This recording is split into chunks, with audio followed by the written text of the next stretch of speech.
here we are. Pack one, pick one. And we've got a Zeus, which if you're gonna be in blue, you want a Zeus. Zeus is good stuff.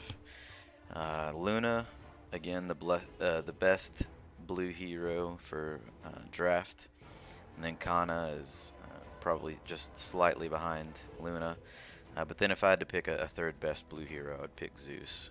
Most people would probably say Ogre Magi, but I rate him a little lower than I do Zeus. Thunder God's Wrath is just so powerful.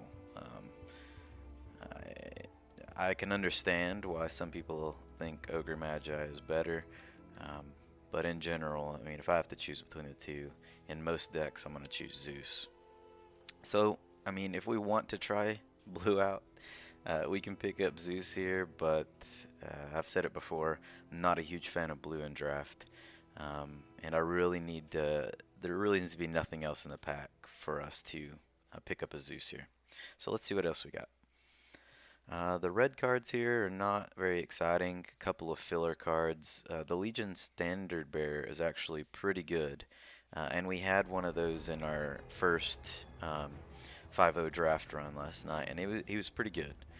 So he's not one of the cards that I feel like I have to pick every time I see him, and you probably don't want too many of this card in your deck, but he is a fine red card to pick up. The only blue card in this pack is a Cunning Plan, which if you're in blue, it's not bad. It replaces itself. Any of the cards that cycle or draw a card whenever you cast them, they're perfectly fine to have in your blue decks. Like, that's the type of cards you want. You want the high impact blue cards and then ways to cycle through your deck to get to those high impact blue cards. So Cunning Plan is a fine blue card if we thought we were going to be in blue. Forward Charge, we talked about this in like our very first draft, I think. It's not a card that I'm super excited to pick up. Maybe if you're going to go like a green, black, mid-range or a go wide type deck, you could maybe run one of, but it's not something I'm looking to pick early. But then we got 3 good picks down here at the bottom.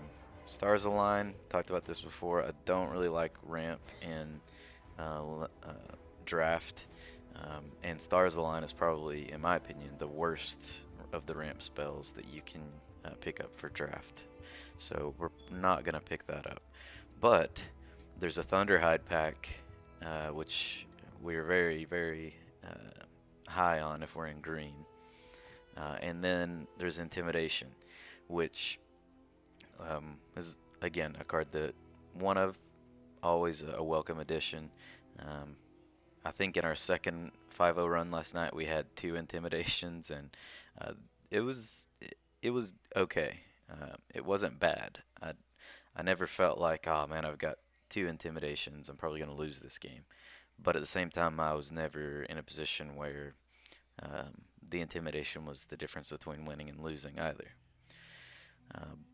But here we go, the Steam Cannon. Now this card I'm a pretty big fan of. I will say that being 7 mana makes it somewhat less impactful on the overall outcome of the game than some other cards. Like Thunderhide pack is also expensive, but it helps you push a lane and close out a game that didn't look like you were going to be able to because of the siege damage mostly. Whereas Steam Cannon doesn't affect the enemy tower, it just clears things in that lane so that you can get through to hit the tower. So Thunderhide pack does both of those things. I would pick it over a Steam Cannon for sure. But the Steam Cannon is piercing damage as well, and it does it to a unit in any lane. And you can cast Steam Cannon across lanes if you want to put it in a different lane. So it's got a lot of flexibility, and it helps to kill off heroes before your opponent gets to use them in that lane. So if you place the Steam Cannon in lane 1 and you shoot a hero that's in lane 2, you can shut your opponent out of that color in lane 2. So I'm a big fan of the Steam Cannon. I think I'm going to go Thunderhide and Steam Cannon here. Now again, if I thought I would be going blue, I would probably pick up Zeus here and leave off the Steam Cannon, go like Zeus Thunderhide, but I'm hoping that we don't end up in blue. Alright. Oh, well, so if we had taken Zeus, we wouldn't have even been able to pick Luna here. But now we're probably gonna move into blue. After we just said we we were hoping that we wouldn't have to, we get the best blue hero in our pack 1 pick 2. Luna is insane.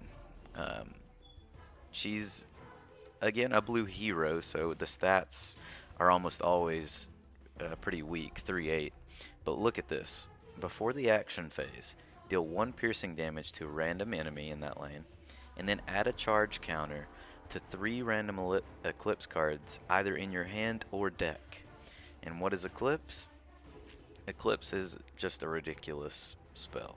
6 mana, and you repeat this effect 1 time for each charge counter that's on it at the time you cast it. 3 piercing damage to a random enemy in that lane. Piercing, so it breaks through armor, and it builds up over the course of the game, and it can just wipe out an entire lane. So we're probably picking up Luna here, but let's see what else we got in the pack. Okay, so these are all respectable blue cards. We talked about Cunning Plan in the first pick there. Foresight is always a card that I want multiple of if I'm playing blue. It helps cycle through your deck to get to those high impact blue cards like Eclipse.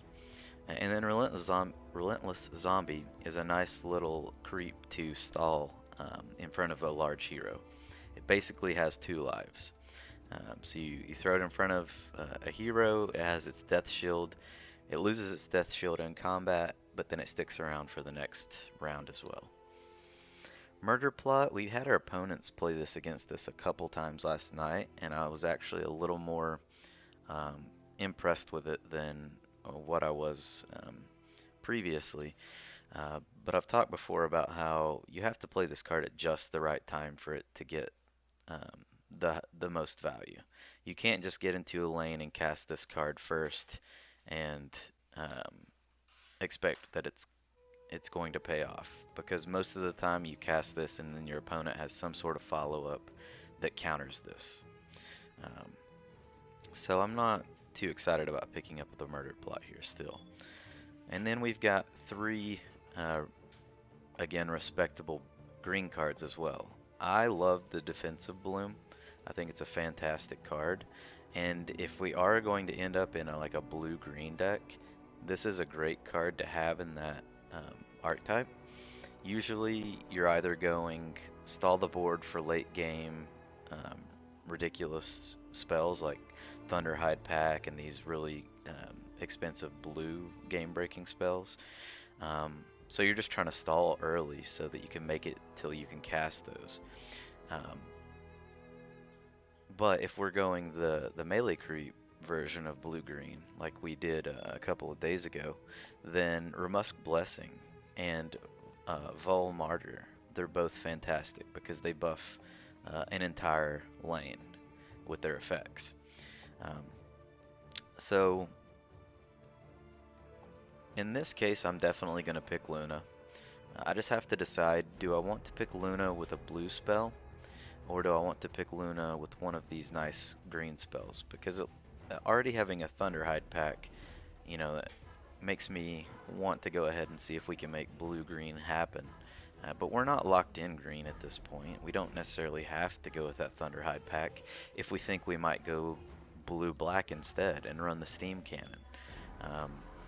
Blue-black is not a terrible archetype, but in my opinion, it's going to require a lot of really good cards for us to take a black-blue deck to a 5-0 or a 5-1 run.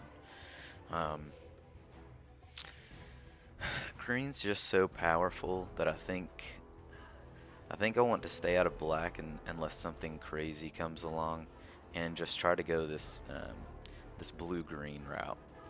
And since I don't know if we're going to end up picking up the cards to have a nice melee creep build, I think we're gonna go with the defensive bloom along with Luna. Um, if I were going to pick one of these blue cards, I would go with Foresight. Uh, but it's hard for me to pass this card up. Every time I've played it, it's been fantastic. Alright, so we are in pick 3, and looks like we have a whole lot of nothing. Pretty much every card in this pack is complete garbage. There's the Lightning Strike, which only damages the enemy tower. We are not playing that. And then there's Juke, which, I mean, if you have to, you'll play one of. Maybe even two if you're just trying to play a blue-green stall deck and you want to move your heroes around in a lane and save them. So, I mean, I guess we can pick up Juke here. But all of the black cards here are pretty terrible. So in this case, I'm going to probably just pick up the daggers and the Juke.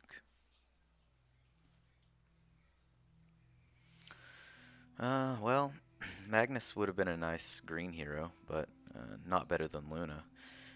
Look at this, we get another defensive bloom. Now that is nice. Looking at the black cards, we've talked before about how assured destruction is a sure way to assure your destruction, because it also buffs the enemy heroes with 4 siege. And then Dirty Deeds damages a tower. Again, you don't want those types of effects in a draft deck. And Untested Grunt is just a filler. So in this pack, we're going to go with the Bloom and the Stonehall Cloak. And we had 2 Stonehall Cloaks in our second 5-0 run last night, and they were really good. Well, guess we're picking up a second Juke anyway. I'm okay with a Messenger Rookery. I will play one of those. It's a nice way to choose combat targets for an ally every turn in that lane. So sometimes it helps pick off a pesky hero. Sometimes it just helps to kind of shift damage in a lane. Like if you get unlucky with your arrows, it lets you kind of reassign those. Prelix is not a hero that I like at all. I've played with it. We played that blue-green melee creep build a couple days ago, and we had Prelix in our deck. I wasn't impressed at all. Just too weak of a hero and too low impact of a signature card for me to want to play that again. We've got Cunning Plan and Compel. Those are both very good green or blue cards. So we're fine with those if there's nothing else here. Payday's nice, but I don't think we're going to end up in black. And we don't like either of the uncommon black cards down here. For green, we passed up Curse of Atrophy in both drafts last night, and I think we're going to pass it again here. In this case, I would rather just have the Vol Martyr's fine, but again, it's almost a filler card unless you're going that melee creep strategy. So I'm just going to pick up the 2 blue cards that cycle here. Alright. Nothing in the first 4 cards. Intimidation is fine. We do want to pick up one of those at some point for our deck. But here's Divine Intervention, which I'm going to pick that up every time I see it. All allies in that lane get damage immunity that round. So it's very hard to pass up the Divine Intervention. And then looking down here, another Curse of Atrophy, which we're passing again. But Roseleaf Rejuvenator, if we are going this blue-green stall to the late game strategy, this is fantastic. Even if our tower did pick up some damage in the early game, Roseleaf Rejuvenator is a nice statted 7 mana 7/7 that can regain us some of that tower health that we lost. So in general, I hate cards that gain life or gain tower life, but if it's going to come on a nice statted minion or creep, then I'm all about it. Both equipment items in this pack are good, and I wouldn't mind having them, but I'm not going to pick equipment over very nice playable spells. Alright, what have we got here? The red cards are not exciting. Strafing run's okay, maybe as like a one of if we had to. I don't really care for Arcane Assault, but it is a way to get initiative back, so every once in a while, if you have room in your deck, it's not the worst card to have like a one of. Rebel Decoy I do love, though, especially in a blue-green deck where you can swap your heroes around and save those little weak blue heroes from dying. And then Home Field Advantage. We had two of those in one of our draft decks last night, and it was fantastic. It did a lot of work. Huge fan of the Home Field Advantage. So that's our picks here, the two green cards. Oh, another Roseleaf Rejuvenator. None of those first four cards are exciting, but we'll pick up another Rejuvenator with a Furline Mantle. Now at this point, where we've got a Thunderhide pack and two Roseleafs, we're looking to pick up some of those blue cards that refill our tower mana. So the Satyr Magician and the Sanctum improvement card. We really want to pick up some of those if we can. Ooh, a Skywrath Mage. We are happy to see that as a hero pick this late. He's definitely not as good as Luna, but after Zeus, I would put Skywrath Mage right there at the same power level as Ogre Magi. I would rate those two pretty similarly. So I'm okay with picking up the Skywrath here. Neither of these items are probably going to make the cut, even if we pick them here. So we might as well pick up the spell just on the off chance that we need a filler card.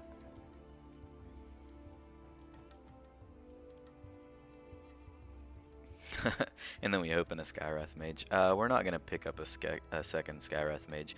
We need to try to pick up some green heroes if we can. And even if we can't pick up a green hero, even if this gives us the opportunity to maybe pick up a Zeus later in the pack, that would be fine as well. Or a Kana, or an Earthshaker. So there's still other blue heroes that we would rather wait and try to pick up if we can. None of these red cards are even exciting if we were in red. Keenfolk Turret is the little brother of the Steam Cannon, but again, we're not in black this run, so. Steel Strength and Home Field Advantage are both fantastic. We've got one Home Field Advantage already, but Steel Strength is a great way to take a combat phase that would have gone poorly and actually win that hero battle instead. -4 attack on the opposing hero, +4 attack on yours, and suddenly you're winning a fight that you shouldn't have. Whew, but there's a Blink Dagger, and this is one item that I will take over a lot of other cards. Most items I'm not going to value very highly, but this is the one that best item in the game in my opinion, and I've got to pick it up here. So we have to decide, do we want the second Home Field Advantage or do we want the Steel Strength? I'm probably going to go with the Steel Strength. It has just that immediate impact. There's no randomness to it. You know exactly what's going to happen. And we're passing what is that, the third Curse of Atrophy. Yeah, so we'll go with Steel Strength and Blink Dagger here. Alright, Sven's a nice red hero. We had him last night and he did a lot of work. Actually, after playing with him last night, which we had Drow Ranger in that deck too, but after playing with him, I actually like him more than I thought I did. Oh, here we go, Thunderstorm. There's a nice sweeper spell. So we're very excited to see the Thunderstorm here. A couple good black cards. If I'm in black, I like to have Ravenhook. It's a very nice rare to pick up. But we are not looking like we're going to be in black at all. Unless we get like a Tinker or something and splash black, we wouldn't be running a card like Ravenhook anyway.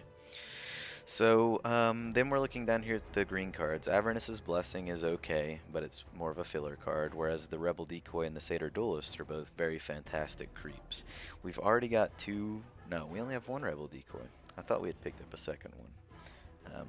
Yeah, we ended up passing, I think, a second one for something else. But I love having the Rebel decoys in the deck. But if I have to pick between a Rebel decoy and a Satyr Duelist, unless I just already have one or two Satyr Duelists, I'm going to go with it over the decoy still.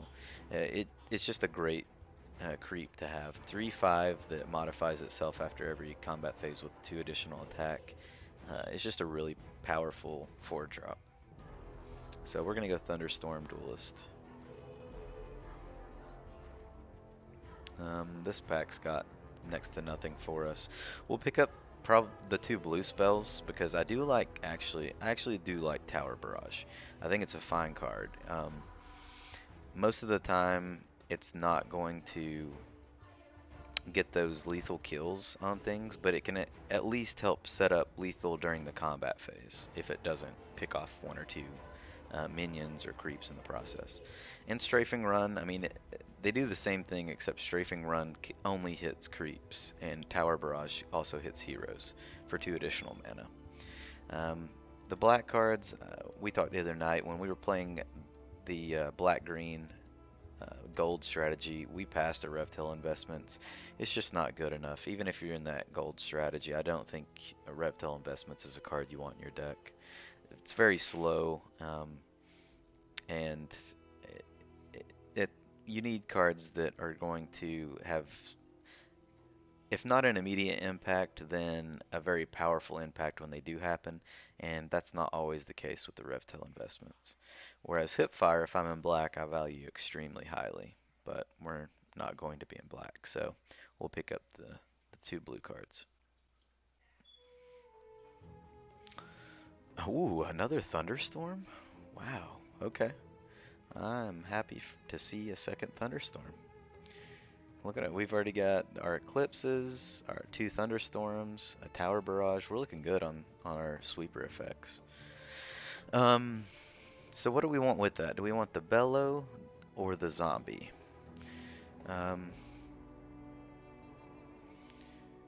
Bellow is like Intimidation, where you don't really want more than 1 in your deck, but every once in a while you will have more than 1, and they're never a useless card. I've always found a use for them when I've had them. But Relentless Zombie, it provides that stalling effect that I think we're going to need to make it to these late game cards. I think in this case, maybe we'll pick up the Bellow here.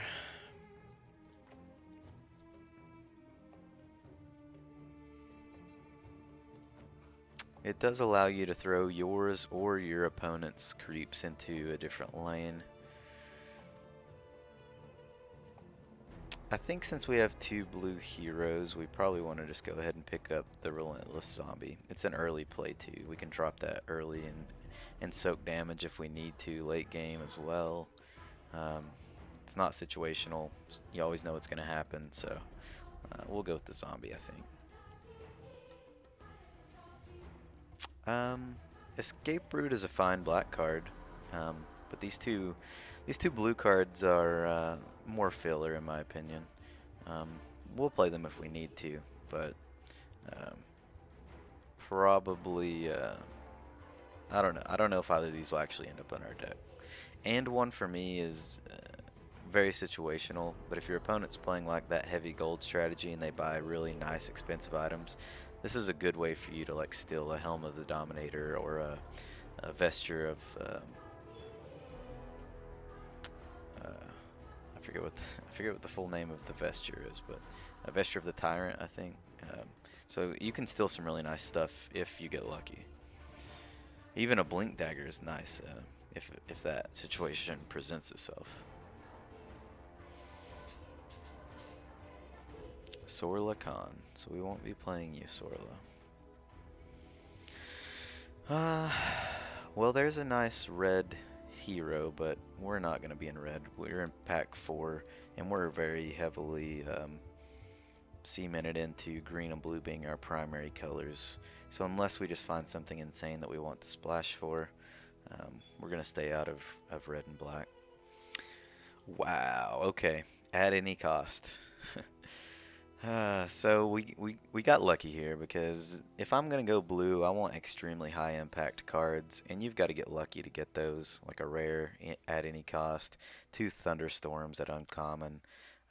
We are picking up some really good blue cards to go along with our very solid blue heroes. So we're getting lucky. So maybe this run will be an okay one. So we're definitely picking up at any cost. It does deal it to every unit in that lane, so it will deal that damage to your heroes as well. But if you drop that into a lane late game where you have initiative, but you're losing that lane, you can just turn that lane. You can just sweep the lane up and it kind of reset it. So looking at the other cards here, there's the Bellow that we passed on if we want to pick that up here. Two extremely powerful black cards in this pack. But again, we're going to try to stick with our blue-green. Still nothing that I would want to just splash for. So we're looking at Cunning Plan or Better Late Than Never.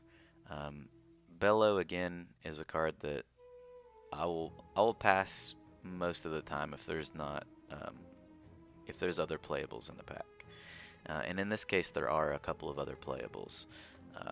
Yes, we have one Cunning Plan, but it cycles, so you're never sad to have those cycling cards in your deck.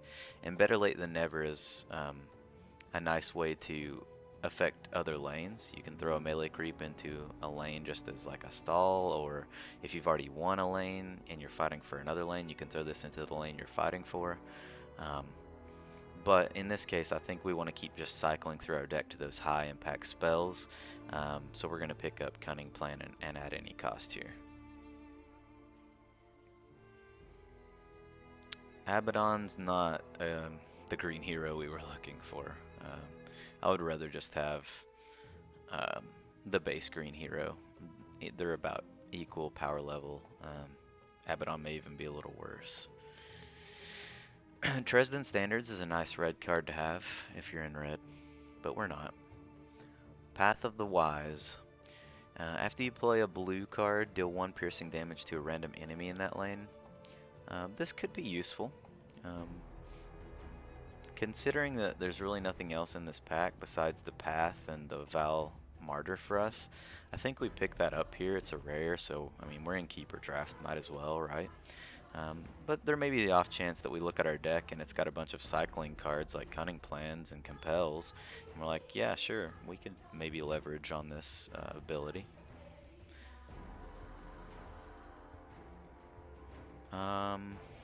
Nothing for us here. Nothing to see here. We'll take, I guess, the strafing run, and then if I'm going to pick between these two, probably going to pick up the chainmail. Neither one are good though. Ooh, here we go. So we talked about how we wanted a way to like pick up the blue cards if they came along to refill our tower mana. We haven't seen those, so maybe if we just are able to ramp a little with decent ramp spells like Selamine's Favor, that might not be a bad idea. We're not going that creep strategy, so Arm the Rebellion becomes a little less insane, but it's so good, and we've got 2 defensive blooms. I think in this case we're picking up the Selamine's Favor and the Arm the Rebellion, still passing on that Bellow. I do hope we get a Bellow or an Intimidation, or maybe one of each in our last pack, but we're not going to pass up these 2 cards for the Bellow. Hey, there's that Intimidation we said that we were hoping we would run into. So we're hoping here, after we pick up this Intimidation, that maybe we get a good green hero here as our last random pick, our last random hero pick. Oh, God. Nice. If I'm not getting a Drow Ranger, I want Lycan. So, yeah, I can't get much more lucky than that. Alright, we already talked about Prelix. We're not messing around there. Cunning Plan. Hey, there's that cycle that we talked about that we're always happy to see.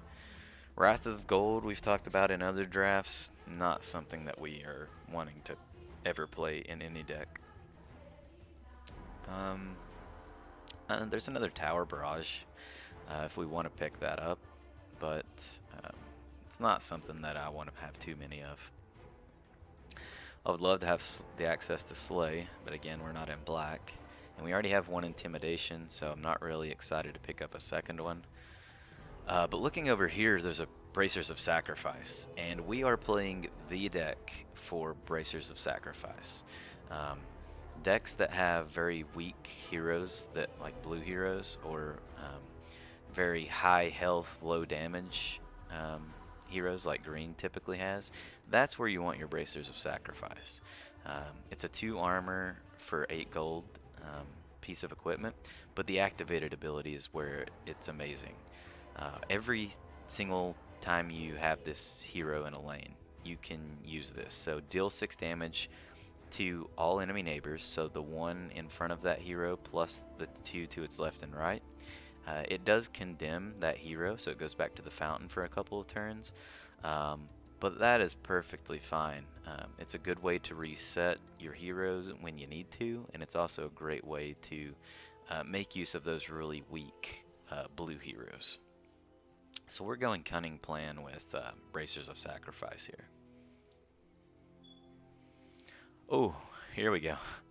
We said we wanted one of these, and here it is. So fully restore your tower's mana every turn with this card. Insane in this style deck. See an insane black card. A couple good black cards there, but we're not going to be in black. So we'll pick up an Avernus's Blessing along with our Magician. Oh, wow. How did a Mist of Avernus make it this late into pack? I don't know. Do not know the answer to that.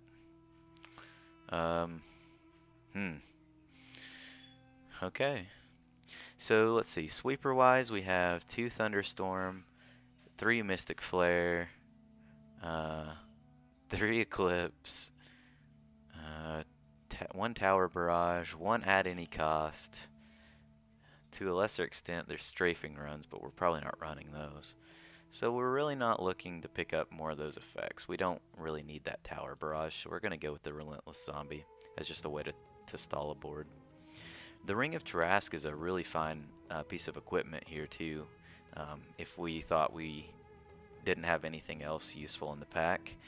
But let's see, we've got 1, 2, 3, 4. We've already got 4 pieces of equipment that we know we're going to use, and we can just round out the rest of our deck with those little cheap 3 gold pieces of equipment. So we're going to go with the Mist and the Relentless Zombie here. Oh, all right. So we'll take a Magnus. We're not sad to see that. And there's that Bellow that we've been passing on all this time. We got the Intimidation. Now we want a Bellow.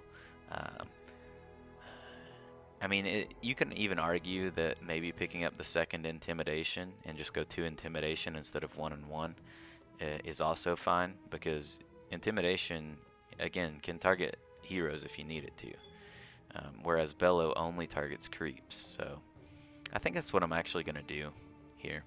I'm gonna pick up the Intimidation and just go 2 Intimidation instead of 1 and 1 in this deck. Magnus, by the way, if you haven't seen him, because we haven't talked about him so far, I don't think.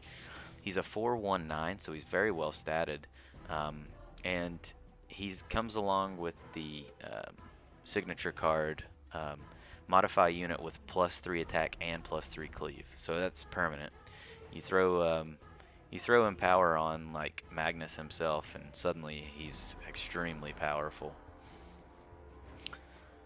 But it's also any color hero as well, so we could put this on one of our little weak blue heroes and make it an actual concern, an actual card that your opponent needs to deal with.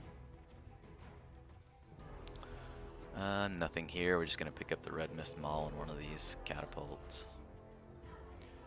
And then another Relentless Zombie. Alright, I think that draft went pretty well. We got a Luna and a Skywrath Mage for good blue heroes, and then we got a Lycan and a Magnus for good green. Let's see what our deck looks like, and we'll figure out, do we want a Farvon or do we want a Jamoy? And Farvon is definitely much more powerful than Jamoy, but if we have way more blue cards, then you have to start looking at being able to cast your cards. So Jamoy may actually make it in over Farvon in that situation. So we'll go through and throw the cards that we know we're going to put in our deck. Probably want all these Cunning Plans. Maybe the Relentless Zombies. Maybe the Martyr. We're definitely taking that at any cost. Definitely the Compel. We might come back and put that Path in there. We'll see. Maybe the Tower Barrage. Maybe the Blessing. Definitely the Mist. Definitely the Decoy.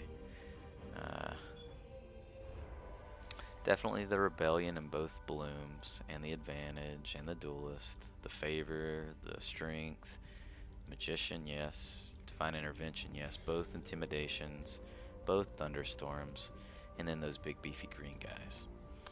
And that puts us right at 40 cards, so we're going to be adding a hero, so it's going to go up to 43, and we're actually already going to have to cut some cards here. So let's go back and just make sure we didn't miss anything first. Messenger Rookery is a card that I actually do like quite a bit. It's a cheap little card that allows you to mess around with the arrows in that lane on your allies. Ventriloquy is also not terrible. You choose a unit and it taunts all three of its opposing neighbors, so you can taunt use taunt on one of your opposing heroes or units, and make your guys change their arrows to target that unit. But I think I'd rather have like the Rookery instead of the Ventriloquy, because this stays around. So if I'm going to use one or the other, it's going to be the Rookery. Juke, we talked about that. It's a fine little green card if you need fillers. Path, 19 blue. I don't know. It's probably too low impact. We probably don't want to put that in our deck.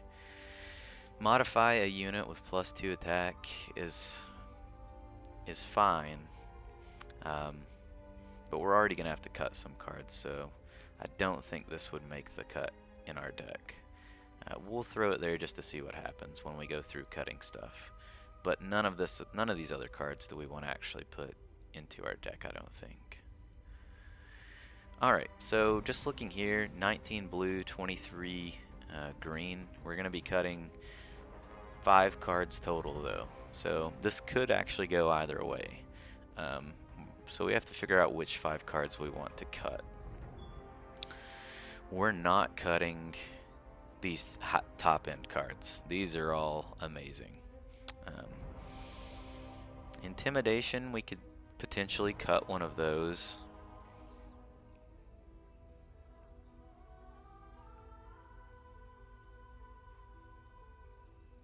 We could potentially cut that Avernus's Blessing. Maybe even the Tower Barrage, since we already have so many other sweepers in our deck.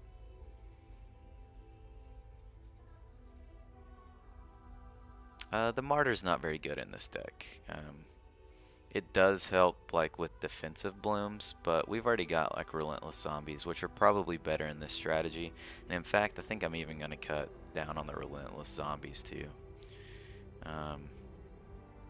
That's probably where most of our cuts are coming from here, I think.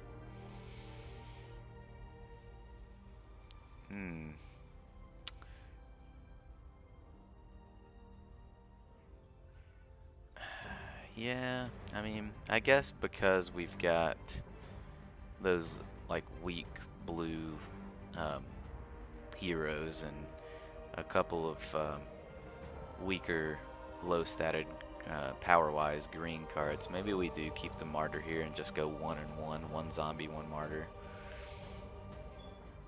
But then we still have to end up cutting 3 more cards.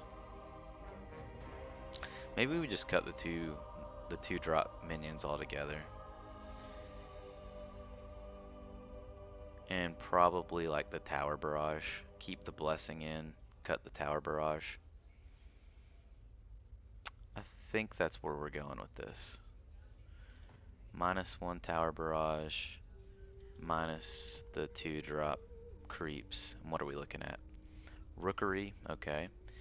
3 Cunning Plans, I'm fine with that for sure. Yep. I think that's it.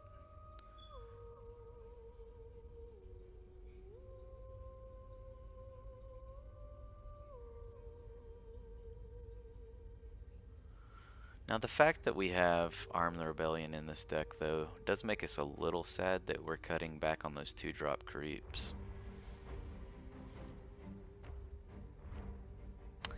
Maybe because we have so many sweepers we just cut one of these intimidations, right? If there's something really crazy going on in that lane, we could just use one of our insane sweeping spells.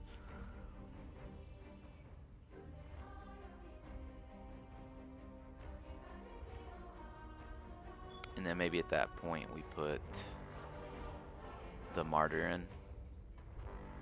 I do like Relentless Zombie a lot, and we've got access to 3 of them. But I just can't bring myself to cut any of this other stuff.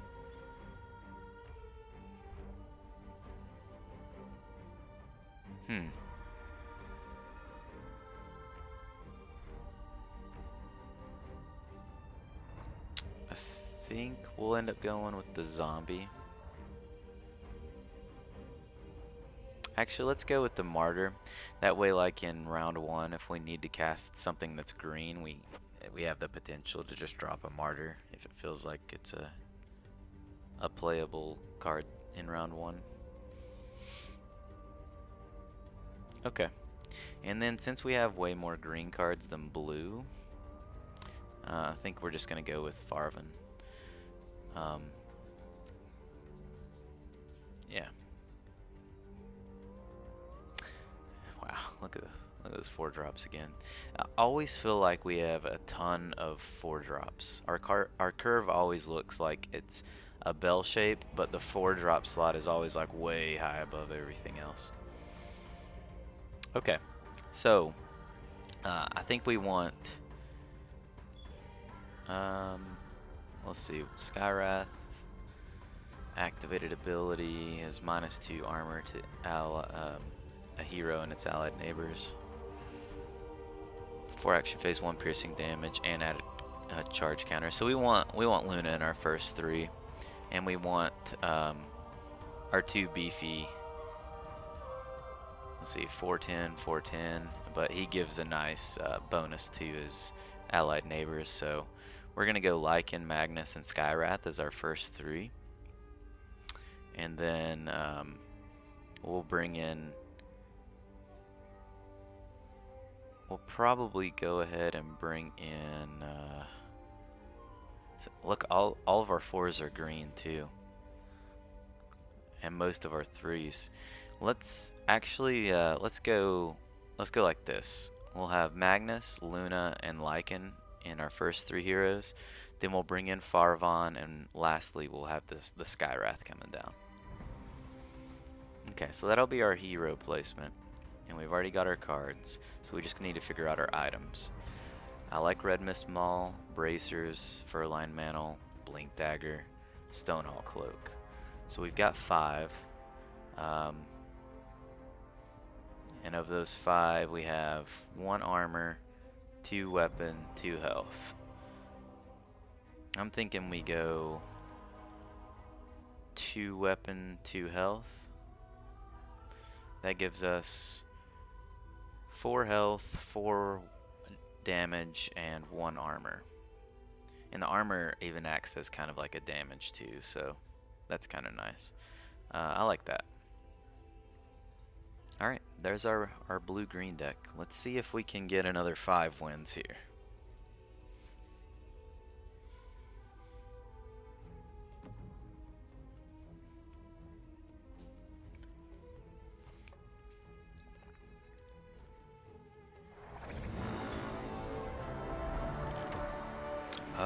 Ooh.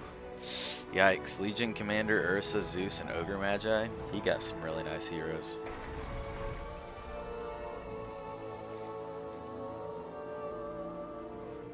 Piercing damage from Luna. Pierced Mozzie, check that out. That's convenient. Choose a unit and choose a combat target for it. Well, Luna wouldn't be damaging Mozzie with his 3 armor anyway, so we're going to hold on to our Compel. It does cycle, so I could see even casting this here just to draw the card, but I think there's going to be a point later on where we need to change a unit's combat target. So we're going to hold on to this. 15 seconds remaining.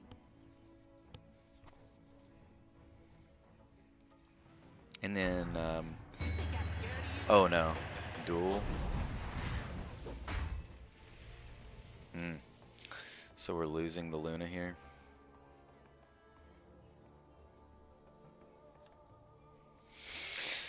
Well,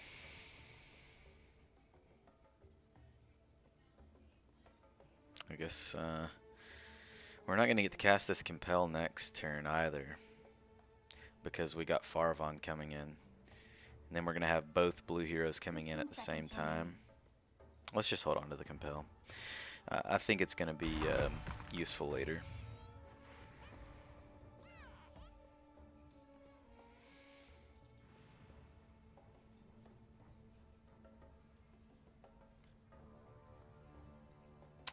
We can go ahead and Avernus's Blessing here, I think.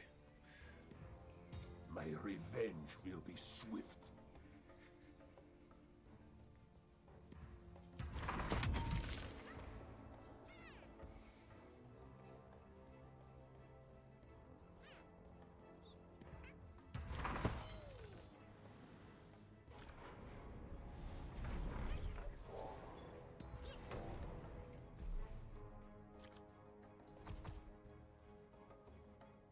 He's got 2 creeps coming down into lane 2. I've got lane 1 and 3. I think I'm going to put Farvern in lane 1 just so that we can cast all 3 of these green 4-drops this round.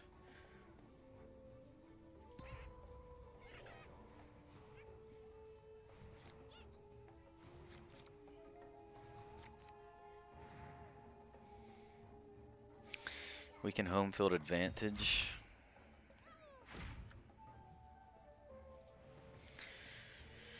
We could home field advantage into lane 3, and then it will disable one of these enemy heroes. Hopefully Ursa. Save our creep. I guess this also saves a creep, but that creep's already damaged. I guess it just depends which of these lanes do we want to cast the home field advantage into lane 3, and which do we want the Prowler Vanguard. I think we want Prowler Vanguard here. Oh, well, he's played a Stone Hall.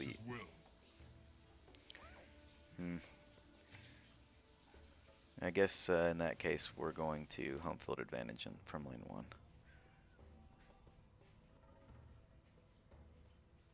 This is a dangerous place for outsiders.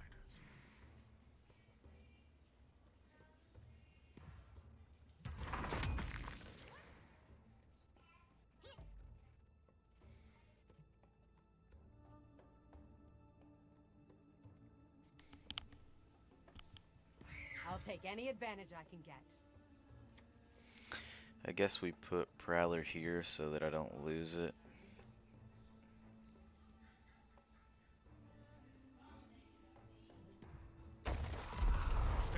Also, it saves our creep too.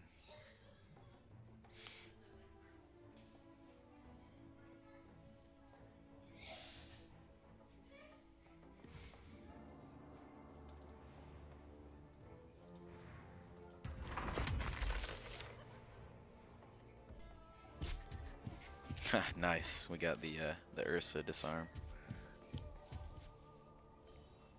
I love home field advantage. Card is so good.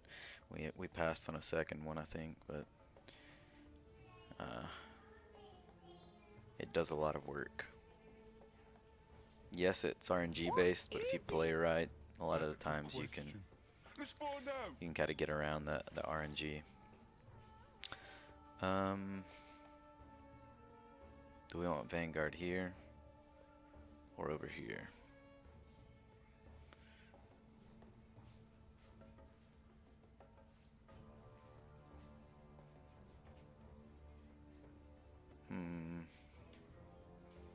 I guess beside our hero.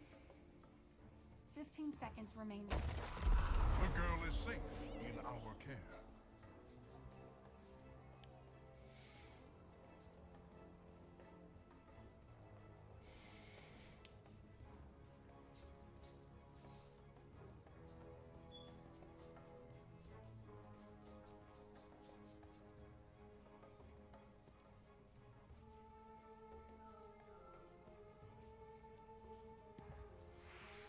For the glory of Stonehall.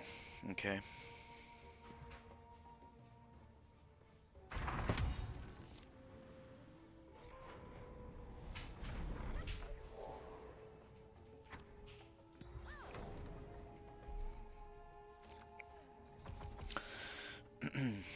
Alright, blue heroes coming in. We've got Compel and Cunning Plan.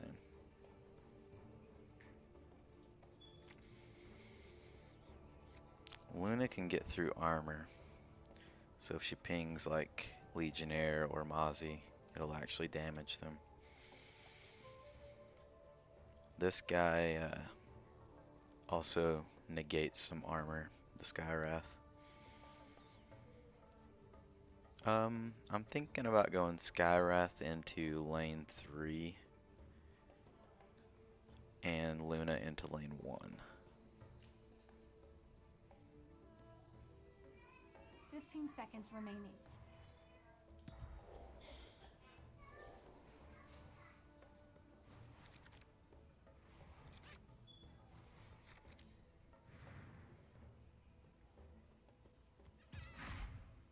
Ooh, Avernus's and Defensive Bloom.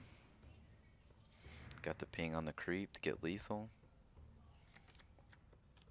Alright, so we've got 5 mana. We could even Avernus plus Cunning Plan. Swap a unit with its allied neighbor. I don't think we want to do that right now though. Everything's where we want it to be. We could Defensive Bloom, but in this lane I don't think we want to do that. I think we want to go ahead and cast 15 seconds remaining. Avernus's Blessing into lane 3.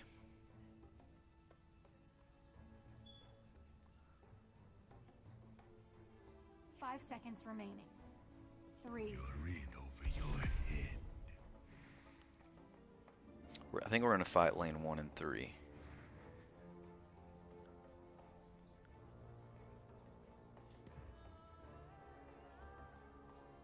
Okay.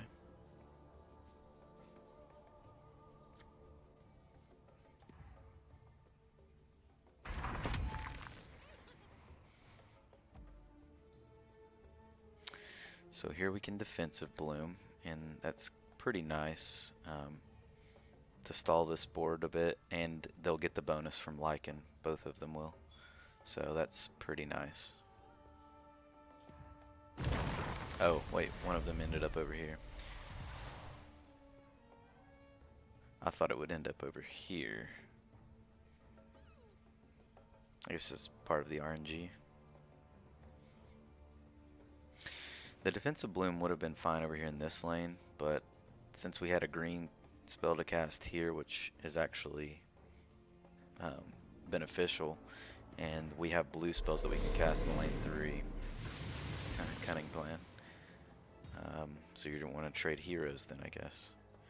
If I cloak for 4, that saves Lycan. I will use this. I'll be an example to my men. Okay. My thanks. Ah.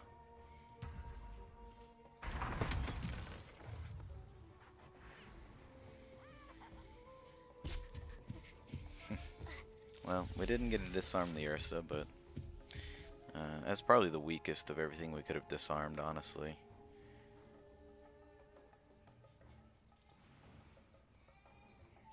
Alright, so we can concussive shot.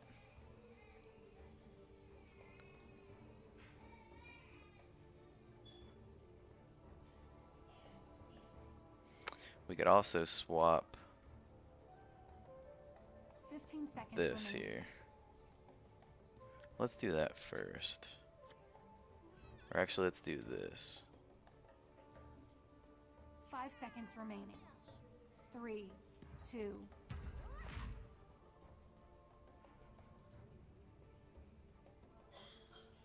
Good. If you stand beside me, I will point kill.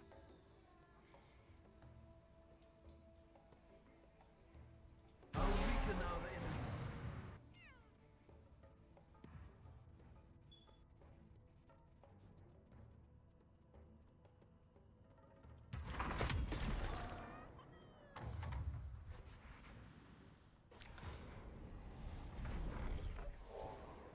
Alright. Stonehall Cloak. Do we need to fully heal a unit? Not currently. Probably go with the cloak. 15 seconds remaining. And I guess we can pick up the cheaper cloak as well.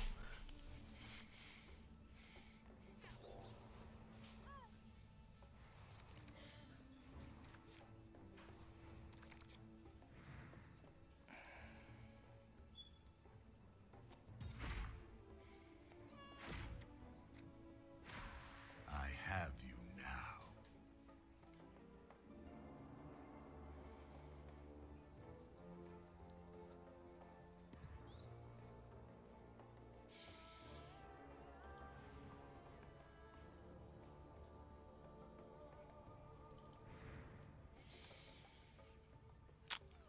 We can cast Eclipse 4 times here.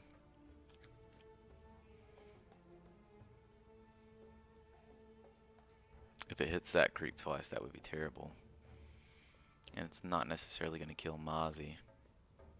I think we just hold off on 15 Eclipse. seconds remaining. Let's Selmin's Favor into lane 5 seconds 3. remaining. 3, 2, 1. The jungle itself gives me strength.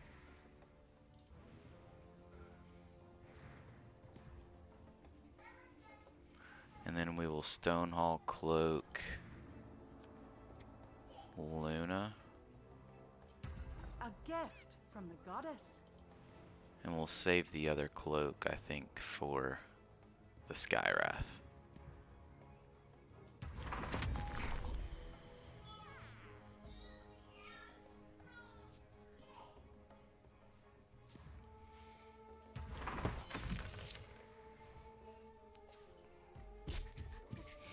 Disarm the Ursa.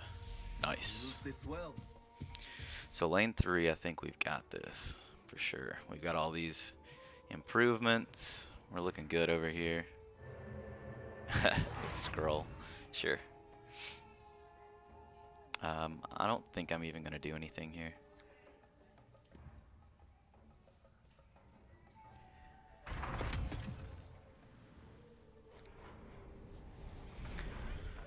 Alright, I wish I could buy Blink Dagger, but I can't. So I'm putting Lycan into lane 1, and we're just going to fight for 1. He's got red and blue coming in. I think he's going to throw them both in lane 1 as well.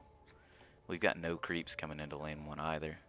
But now I can, well, we'll see. Maybe Eclipse, I'm not really sure. Lycan could get a good placement here too.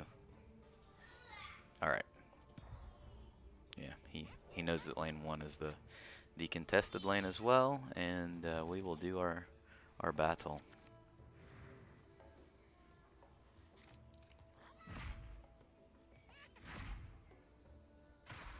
Piercing light.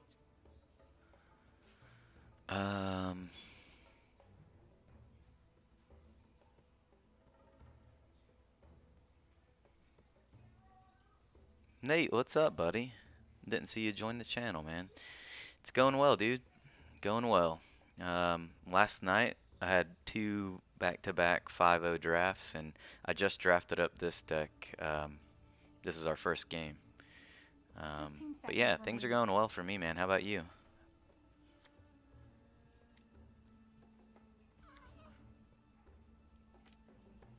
5 seconds remaining. Blessed be the night. Ugh, that was actually a pretty bad eclipse.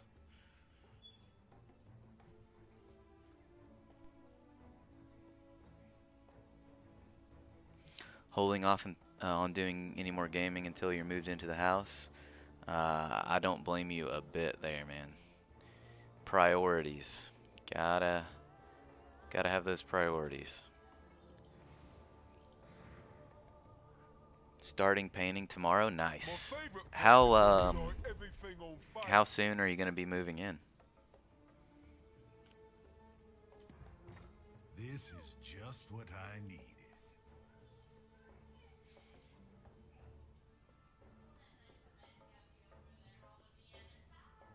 Great question. Yeah. You'll have to let us know. We'll come over and check it out.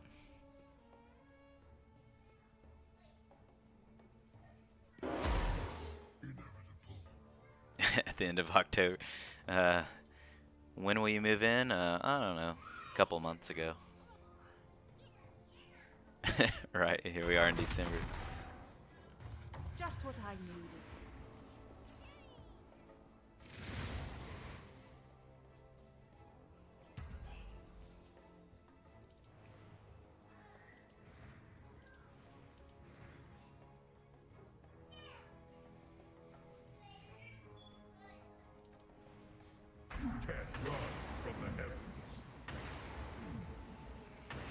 Ouch. That hurt.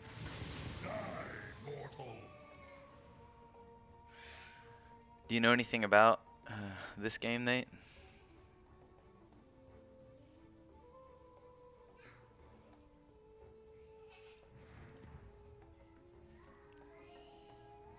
I was trained by the best.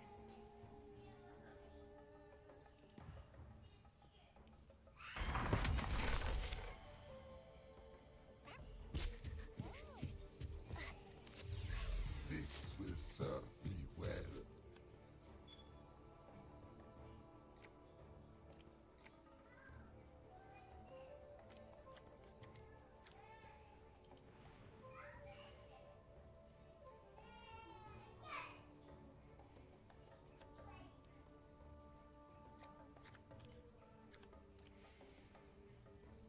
We have no heroes coming in this round, so I'm not.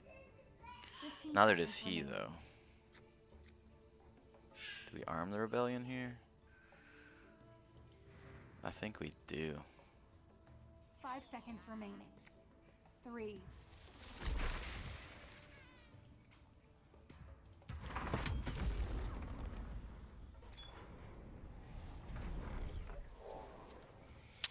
Alright. I'm probably gonna need to heal at some point. Let's pick up the extra damage and the potion. Ah, both creeps going mid.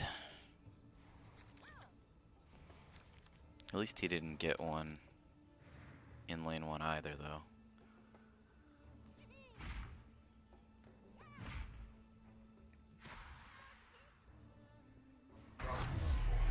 Enough magic. Ouch. Dang. I need to I take just care won of him the myself. game.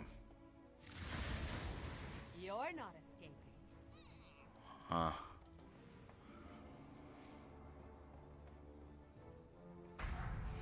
Fight me. Well, that's the game. I played the RNG game with that Eclipse there and in lane 1, and I got punished hard for it. That was probably the worst Eclipse I could have gotten. I could have played differently there instead of the Eclipse and maybe pulled this game out. Never played it or really know anything about it. Seen a few popular streamers talk about it. Well, the game just came out on the 28th. But a lot of pros from other card games are hopping over to this game.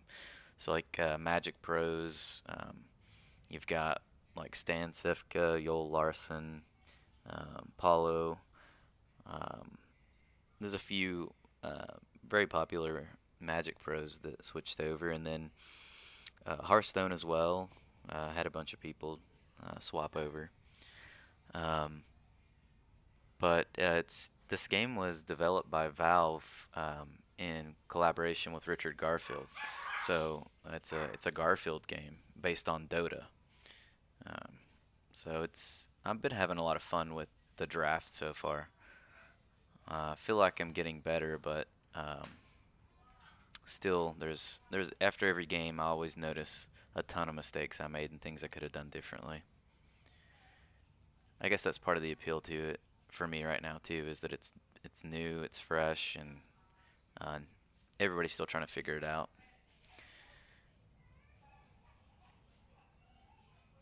Our opponent had a really good deck. The Zeus, the Ursa, the Commander, the Magi. Yeah. Wow. Alright, so we're 0 and 1. So the way draft works, Nate, in this game is you play until you either get 5 wins or 2 losses, whichever comes first. And we're already at a 0-1 record with this deck. Our last 2 decks were 5-0. But I hate playing blue in draft. We just got so many good blue cards in this draft, we kind of had to. But blue is, in my opinion, by far the weakest color for drafting. Hoping it doesn't end like another Soul Forge, a lot of hype, but it didn't take off. Well, Soul Forge didn't even take off in the beginning. Like that, I remember like playing the beta, and I was pretty excited for it, but then like the release, even the release just entirely flopped. What do you put here? Investments, okay. That's a pretty bad improvement. I think I'm going to go ahead and Blessing here and kill off his Wyvern. I could instead kill off the Necrophos. I think I want to mess around in this lane.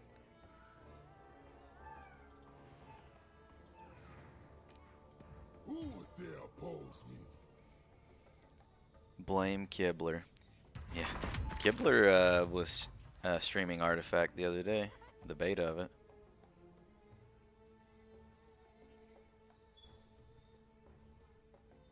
I won't know failure.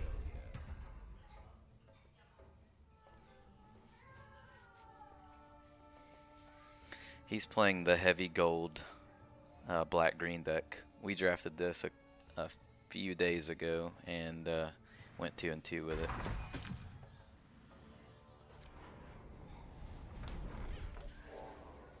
Don't really want to draw a card, so I'm going to hold on to my gold for now. He's probably holding on to his gold for payday. Alright, I think I'm going to throw Fabrin into lane 1. He's probably going to throw his into lane 2.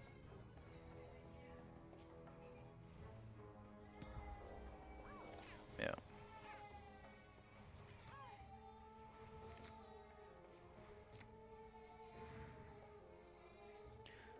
Alright, let's see what we draw.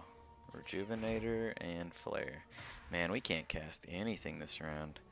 We just gotta figure out which lane we want the defensive bloom in. Probably lane 3, since we'll get the buff from the Lycan there. But Lycan's about to die as well. Wow, so is our Magnus. What a brutal turn. Yeah, I think we'll go ahead and just save the bloom for lane 3.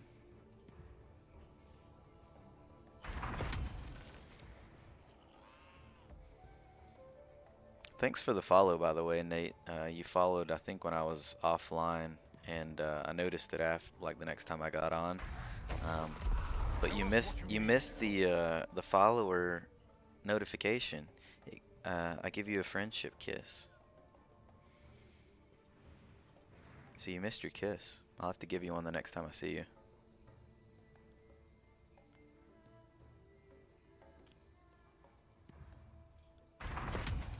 That's right. You get them in person. You don't need a notification for that.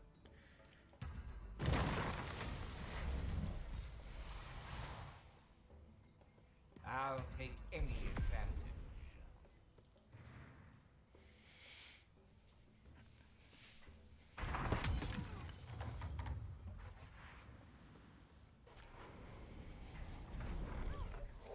Okay. I want the health here. And I'll take a short sword as well. Okay, so he's got 2 black heroes coming in this round. He's probably going to go lane 3 and lane 2. He might go lane 1 with it to try to kill off my Luna, though. I think I'm putting Skywrath in lane 3.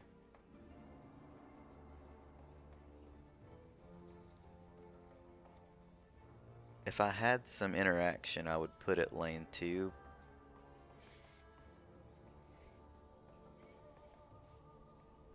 15 seconds remaining. I just don't want to throw Skywrath in front of Favren.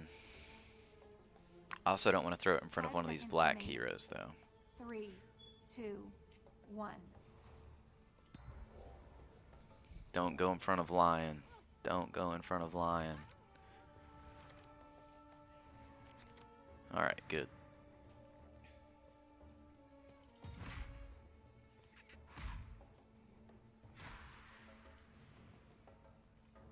Alright, so we could Furline Mantle here to save our Luna. Good.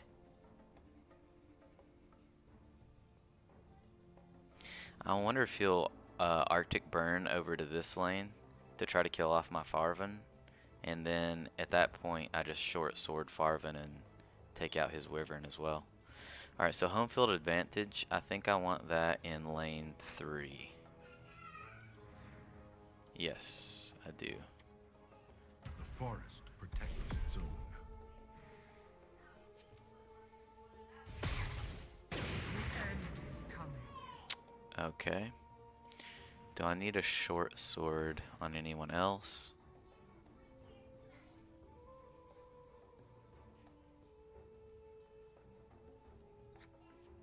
We probably just hold on to the sword for now.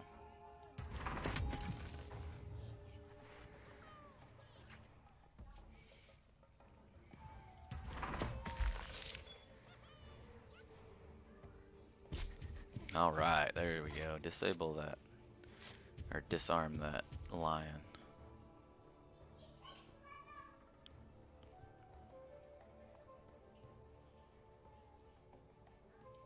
I'll kill you all. Sure.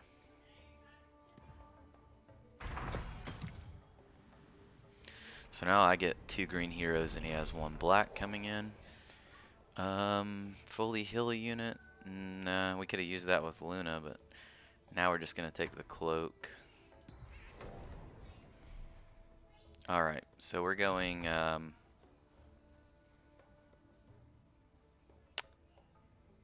think we'll go Lycan into lane 1 and Magnus into lane 2.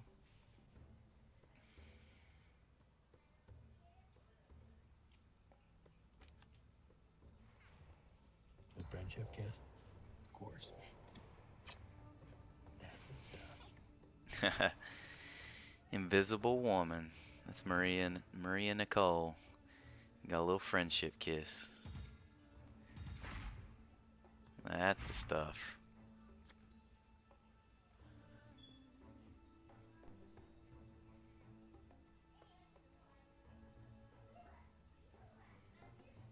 Alright.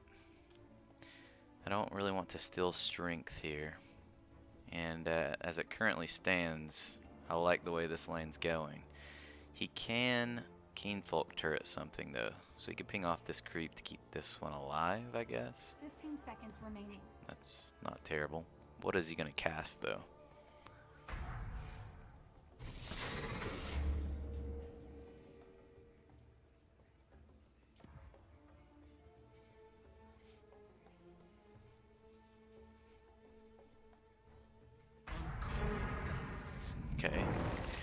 moving the wyvern over. 12 damage is more than I can potentially save, right? What if I steal strength? -4 here puts him at 8. Add 4 here. 8 damage, and then 9, 10, 11, 12. I can actually, unless he has more spells, I could potentially save my Farven here.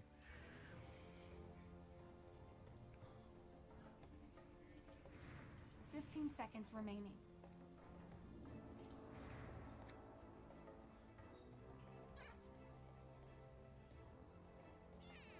5 seconds remaining. 3, 2, 1. We will not stop until they are destroyed.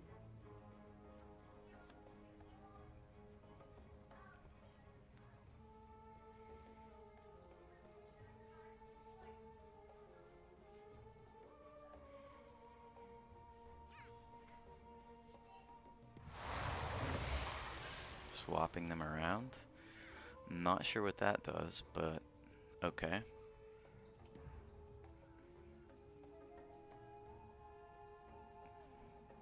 Keenfolk turret on Farven, maybe?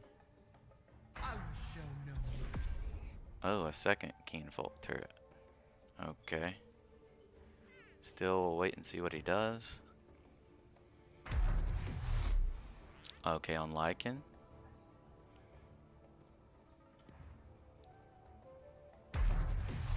On Farven. And I'll cloak Farven to keep him alive. Turn the tide. You won't be around. Sword on the wyvern to kill Lycan. Okay.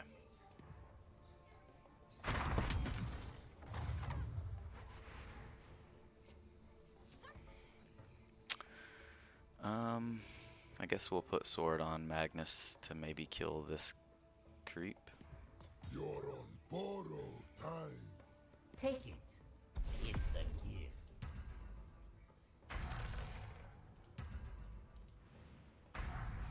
Allow me. There's the payday. Oh my god. 82 gold.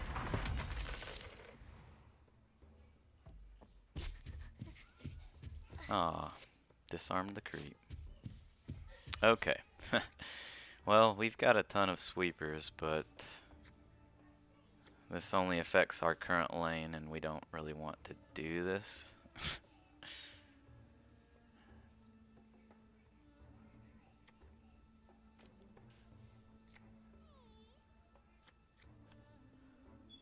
We could prevent him from casting a black spell here, I guess.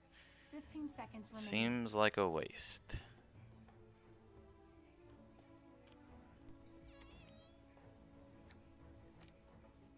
Five seconds remaining.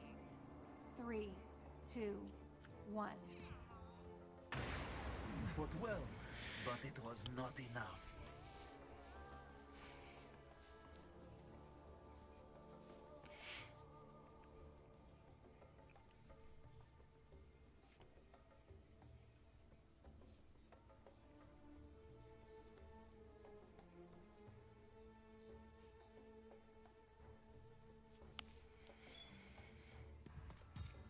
Demagicking Maul.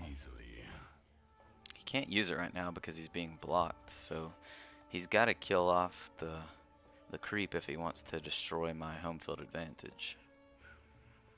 Demagicking Maul says that every turn you can destroy an enemy improvement, but only if your hero's unblocked. Oh, here we go, Blink Dagger. Blink Dagger. There's also a Stonehall Cloak. Ooh, 2 Blink Daggers. That's fantastic.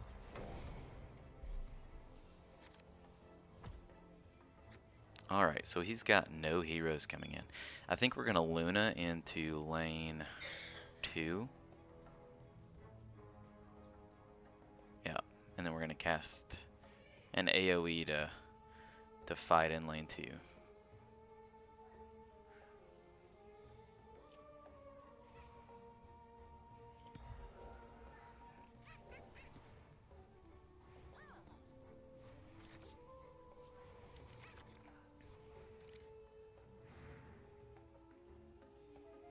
He's probably gonna Keenfolk Farven here. And then I just Stone Hall Cloak it to keep it alive.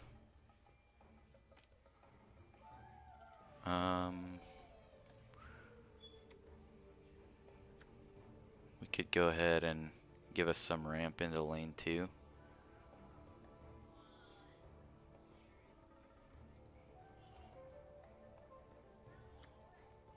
I think that's right. There is much power in belief. Okay, so there's the first Kingfolk, and then we... Oh, we already had a cloak on this guy. Wow. That was bad. Yeah, because now we're going to lose the Farvon. I forgot that this guy already had a cloak on him. I was thinking we could cloak and save it from the second Keenfolk turret, but we can't.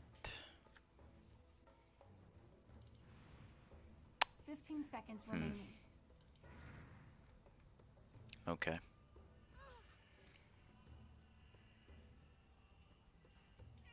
Five seconds remaining. 3.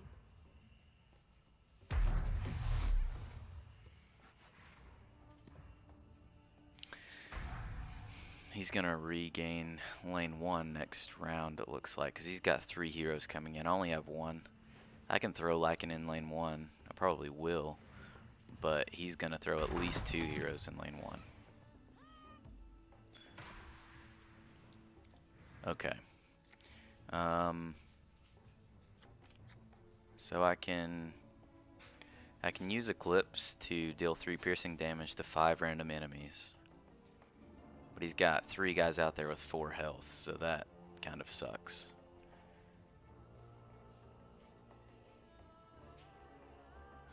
I could Mystic Flare here. That's 8, 9, 10, 11. Could kill all of those, and he can't cast a green spell. 15 seconds remaining. That's probably what we do. 5 seconds remaining. You call yourself a warrior? Okay.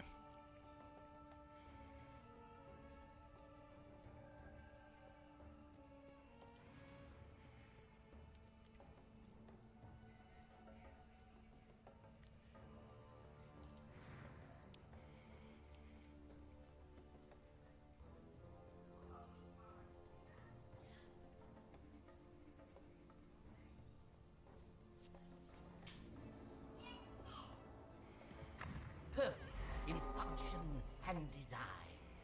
Wow, that's a lot of health.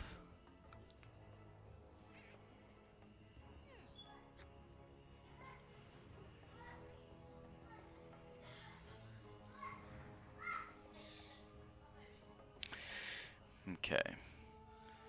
So I guess we Blink Dagger on our Skywrath Mage. And then save the other Blink Dagger 15 probably for seconds Lycan. remaining.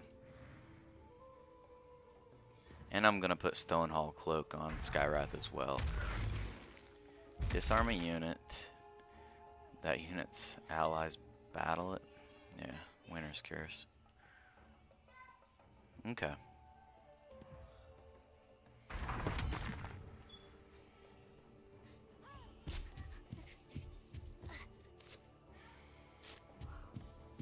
So we'll start with a Stonehall Cloak. Excited to use this.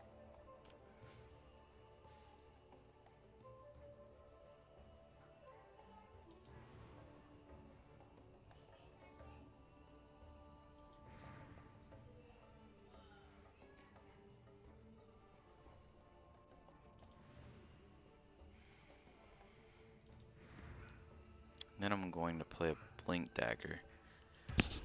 I am trained in all forms of martial combat. And then I believe I'm just going to go ahead and blink into lane 1 so that we can win this lane. Because we're going to need... He's going to probably put 2 heroes in lane 1. He could, if I blink over here, then just put 2 heroes in lane 3. But I at least have home field advantage there to potentially disarm one of them. So I'm going to blink out of here into lane 1.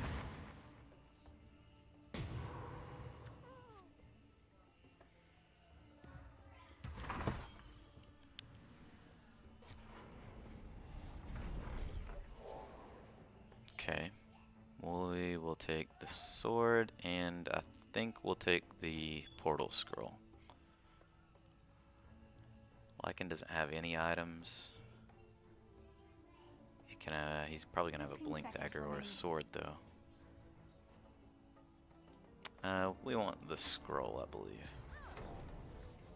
Even though we have 2 blink daggers, scroll is hard to pass up. So we're gonna throw Lycan into lane 1 with the Skywrath Mage, and then we can worry about lane 3 later.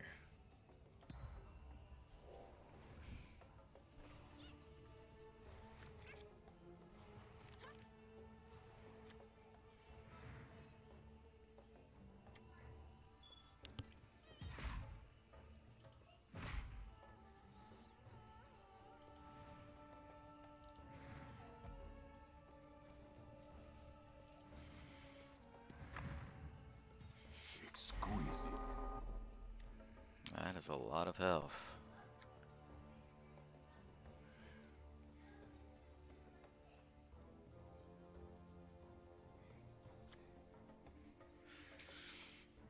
We could intimidate Lycan out of this lane. But I think he's fine right now. Maybe we just Mystic Flare here and get rid of 10 damage worth. 15 seconds remaining.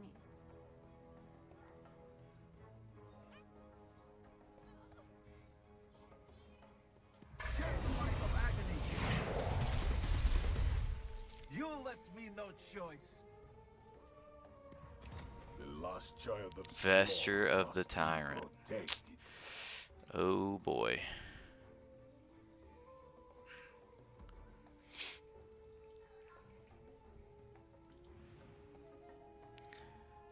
Okay, maybe we blink dagger on Lycan and get him out of this lane. He's never getting through this Lycan. I'll tear my enemies apart. We can blink him down into lane 3 and play some cards there, I think.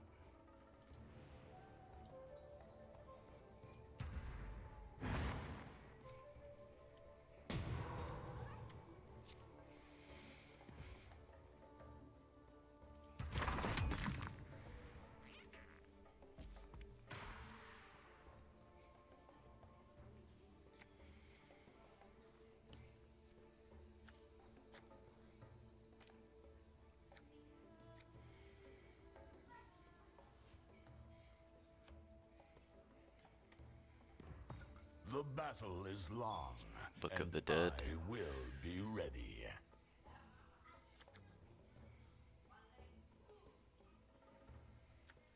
I mean, we could Eclipse for 6 charges here, just to help us kill off 8 piercing damage though. He can Finger of Death my Magnus. He can also Finger of Death my Luna though. 15 seconds remaining. Maybe we'll get lucky and get 3 hits on Lion here. How lucky can we get? 5 seconds remaining. Let's see. Let the sky tear down the unknown. Coming here. Haha, there we go. You will make. Oh my god. Okay. All of his secret shop items cost 0 now. We could arm the rebellion.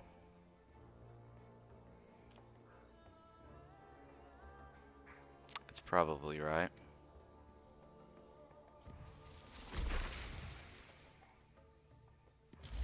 I will show no mercy. And then we can go ahead and put a sword on Luna. I know what I have to do.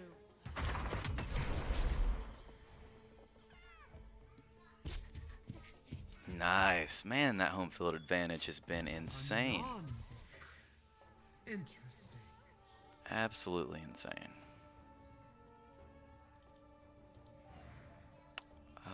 I don't think we need to do anything here. We're going to try to win lanes 1 and 2, and this will be our stall lane. And unless 1 something minute crazy until forced happens, we're just going to keep the initiative.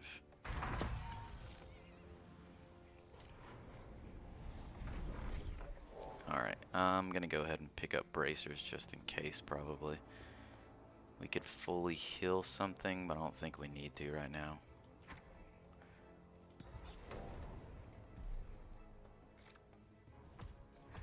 Alright, he's probably gonna put Farvan in lane 2. He's kind of behind there. I'm gonna go ahead and put mine in lane 1. It'll jump in front of Lycan, I think. But I think that's the lane that we want to push. He's got no creeps going into lane 3, and that's going to get disarmed, so we can still just keep chipping away down there.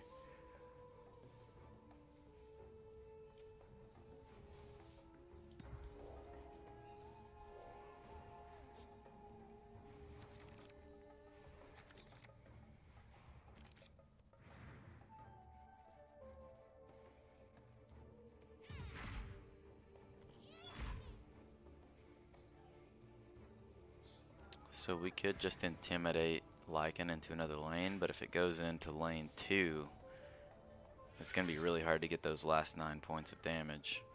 We'll probably save intimidate and intimidate like Lycan out of his lane 2.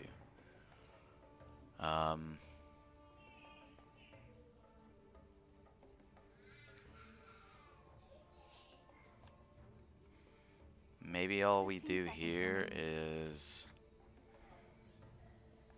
Rejuvenator. We might want it Rejuvenator in that lane though. 3, 2, 1.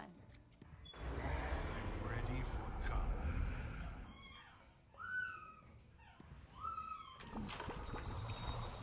combat. Now all of his secret item shop. So this is a weird interaction. The first time you cast Shop Deed, it reduces all items in your secret shop to 0. It reduces them by X, where X is their cost, so it makes them cost 0. But if you cast the second one, instead it makes it negative whatever its original cost was, so it gives you that much gold back. It's an interesting interaction. So now he's gonna gain gold just by taking the secret item shop cards. You get Luna in the first pack? I did. Yep. That's about the only way I would go blue. 1 minute until forced surrender. Alright, we gotta hurry through this though.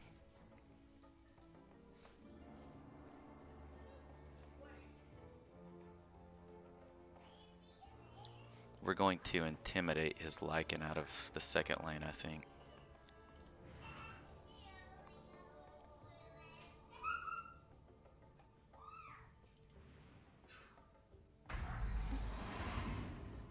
I'm ready to spread my pestilence. The hunt is on.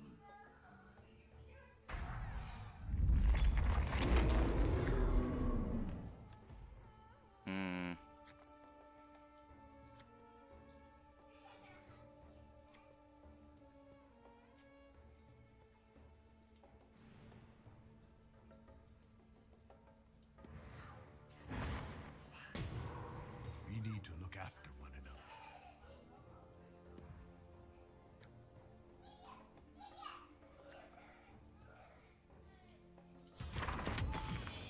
Okay, so we'll give up on lane 1 then. And we're going to intimidate Necrophos out of this lane. Forced surrender in 30 seconds.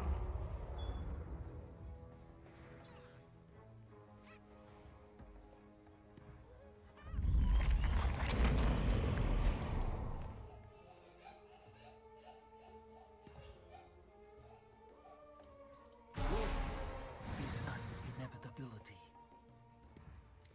Feel the wrath of Shanamane. You can't escape the dark.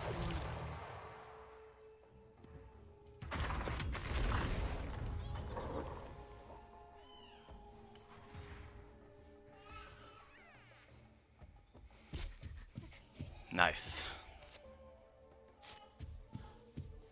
On wings of winter. We will protect the weak.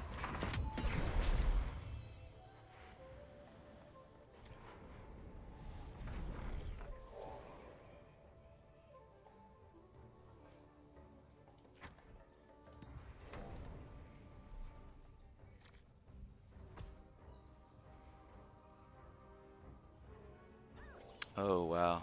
All of our Blink Dagger guys are in the fountain. Hmm.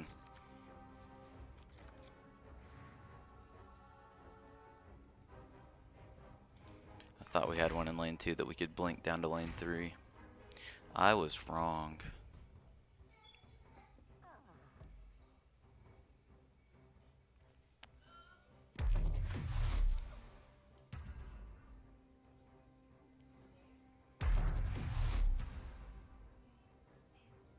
Come, my friends.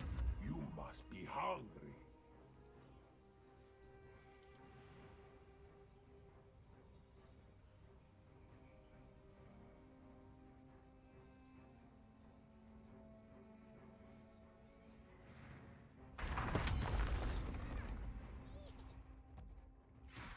I don't want him to somehow force through lethal into this lane.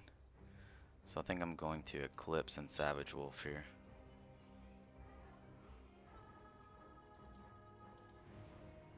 I might need Eclipse down there though. Maybe I just Thunder Hide.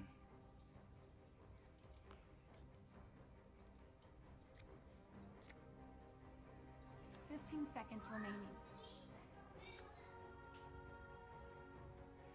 Hmm. 5 seconds remaining. No, we're just gonna The girl chump is safe block. in our care.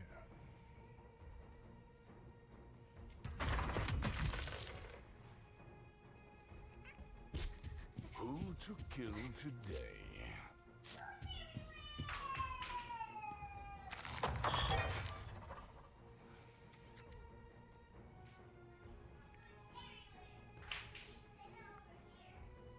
So he can Finger of Death on my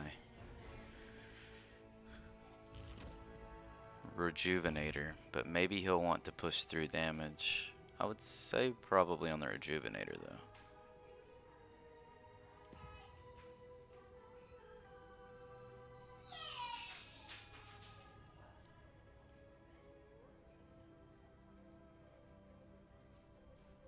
We're gonna have a really good Eclipse in lane 3.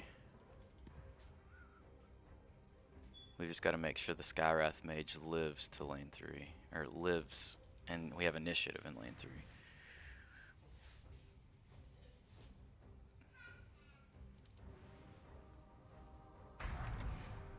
I am the deathless queen of winter.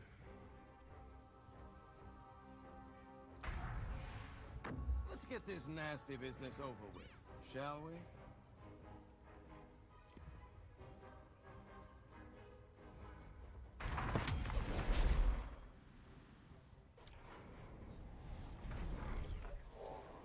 Do we put all 3 heroes lane 1 instead then? And just fight lane 1?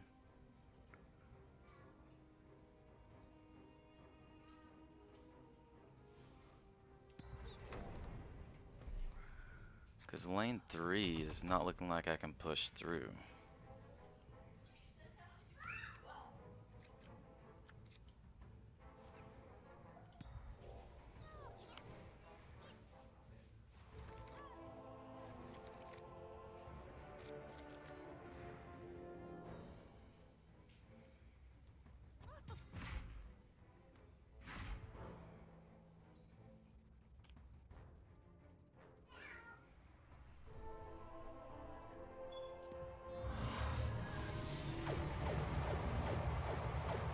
You never had a chance. I'm ready for anything.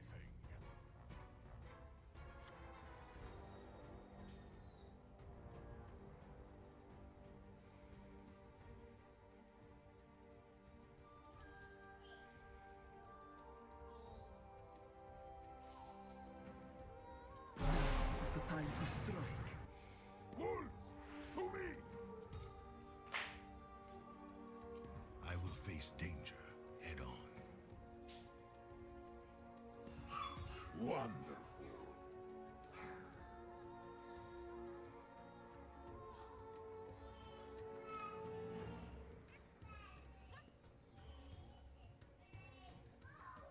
My pack assembles.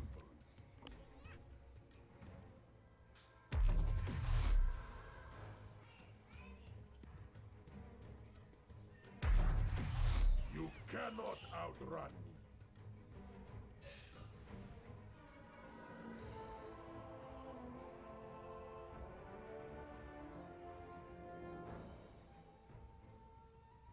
Hmm.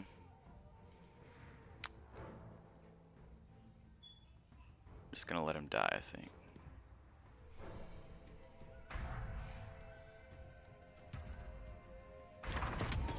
And then I'm gonna scroll back one of these guys from lane 2. I won't let you escape that easily. Probably the Magnus. So we're going to Mist of Avernus into lane 1. He will run you down.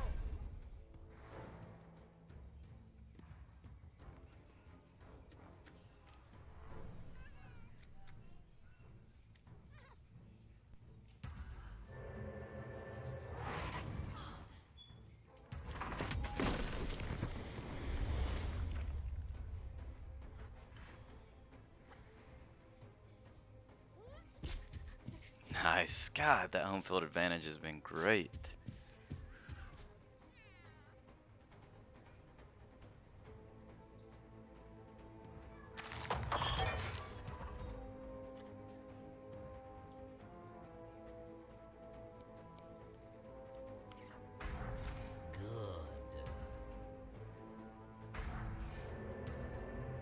Trust in me.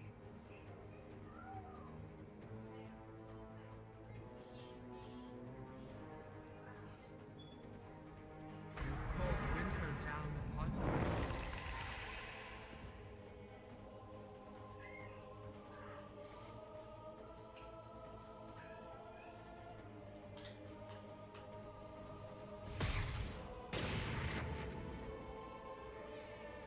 Okay. Surely he doesn't have a way to lethal this lane, does he? Your death is inevitable. I wasn't prepared for that if he did. Okay, it doesn't look like it. Heal a unit 6. All of my guys have health items, I'm pretty sure by now, so we'll take the potion. No, actually. Magnus doesn't have a health item. Neither does Lycan.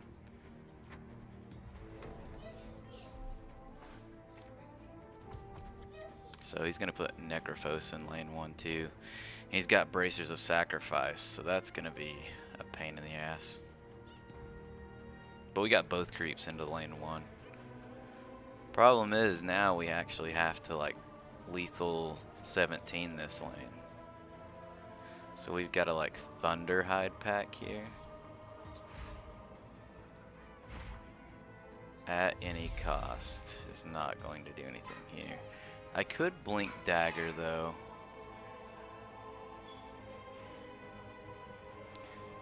I could Blink Dagger down into his third lane and cast At Any Cost. Then I have to put something in front of Necrophos though. 15 seconds remaining. Let's see what happens with my Thunderhide pack here.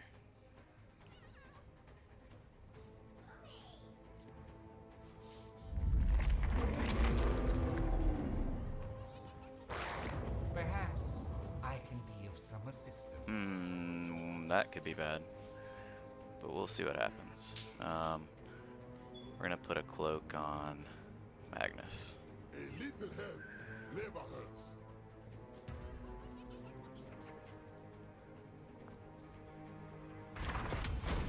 There we go. So we are 1-1 with this deck though. We lost the first game we played with it. We tried to play the RNG game with an Eclipse the first game we played, and we got the worst possible Eclipse. I think we had 5 or 6 counters on Eclipse, and it didn't kill anything. It left everything at like 1 health. It was pretty bad. So our opponent's deck, he was playing the black-green make money deck. He was playing Lion though. That's probably why I lost. The rest of his heroes are good.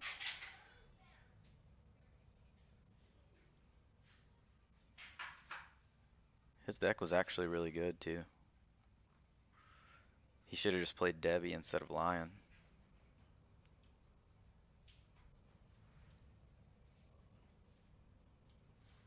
Yes, we are 1-1.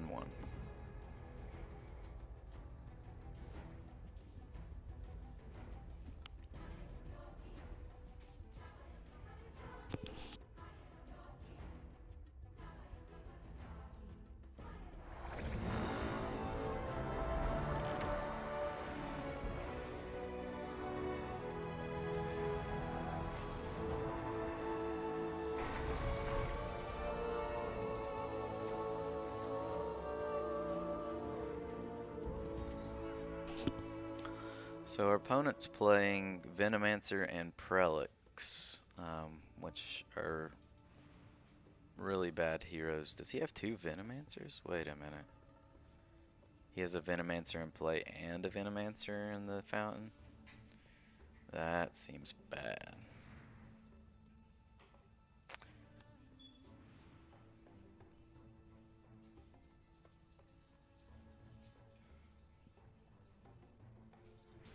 Seconds remaining.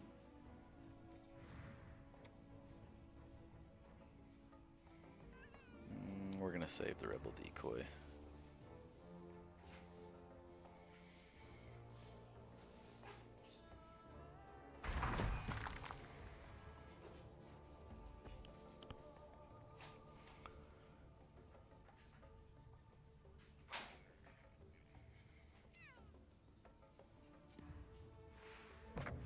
I'll give my life for the rebellion.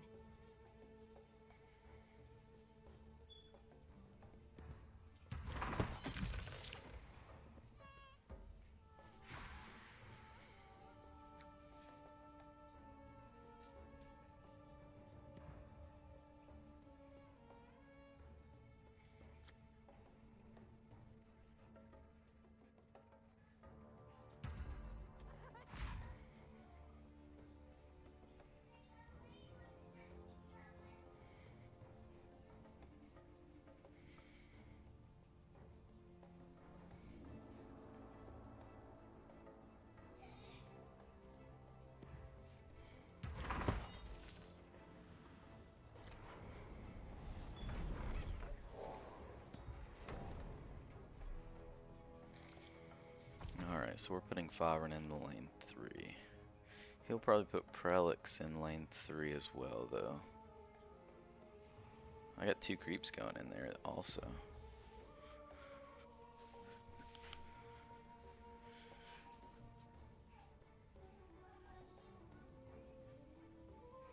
Because he doesn't want 2 blue heroes in lane 1 right now. And if he puts Prelix in lane 2, it could just get put in front of Magnus, and then it'd be easy to kill it off. No. Okay. He's going 2 blue heroes in lane 1. So each of his lanes right now can only cast 1 color. He's a 3-color deck. He has to use any blue cards in lane 1. And then he's got to cast any red cards in lane 3. Such a handsome And green in lane 2.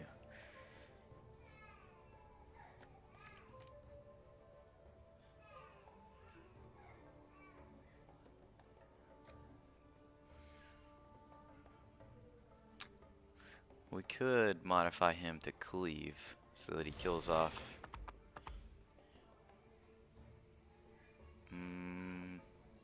Still, if we modify him to cleave now, he'll kill off the Venomancer.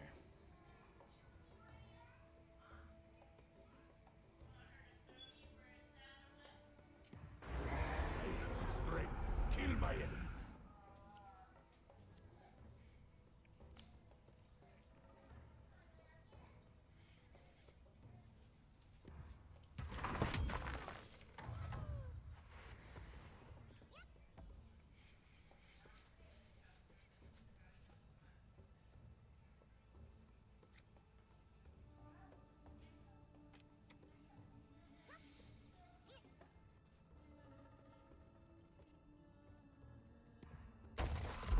Tell us what you need, Shaman.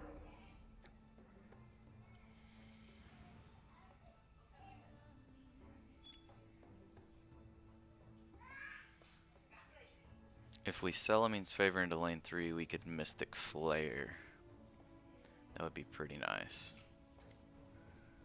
A little help never hurts.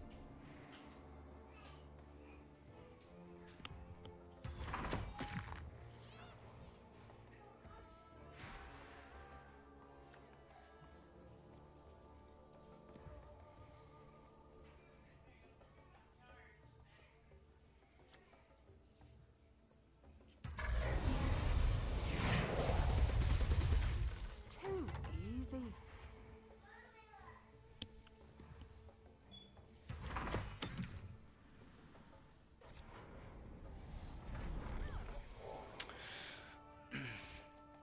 $13 will take the short sword and the cloak and the scroll.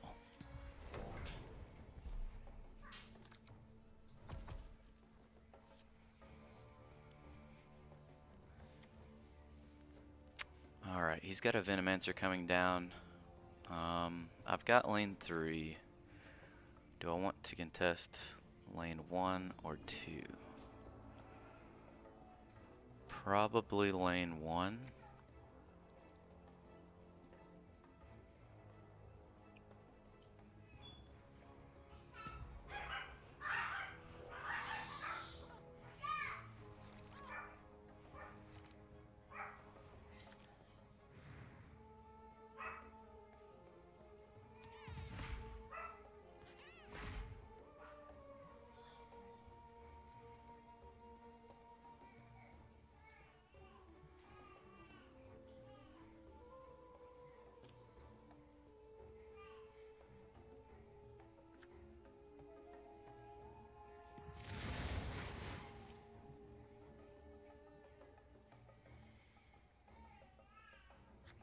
Could play a Vanguard here.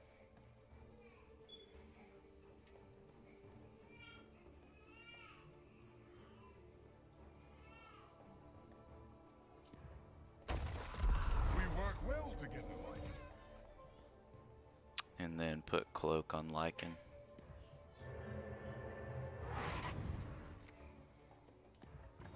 Just what I needed.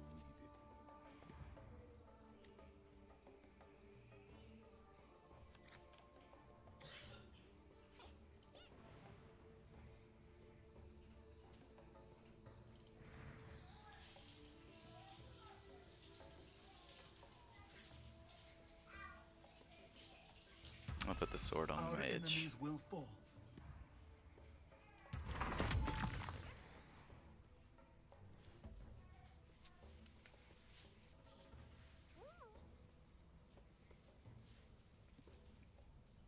I think I'm going to use the Rebel Decoy to swap out places with Magnus, and then Avernus' Blessing Magnus to kill off the Venomancer.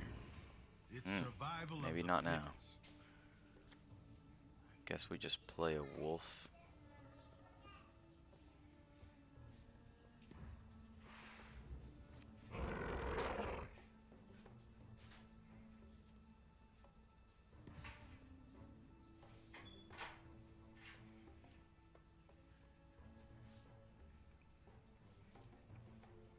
I mean, I guess we still swap them out though, right? Because that's not going to die still.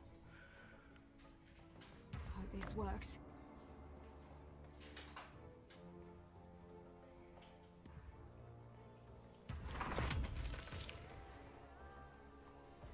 A worthy but futile effort. And we need nothing here.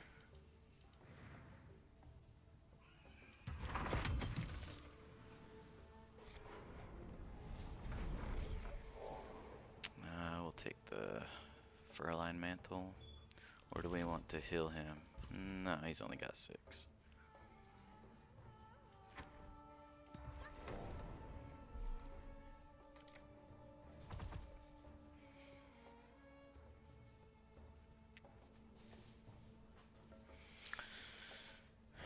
He's got 3 heroes coming in.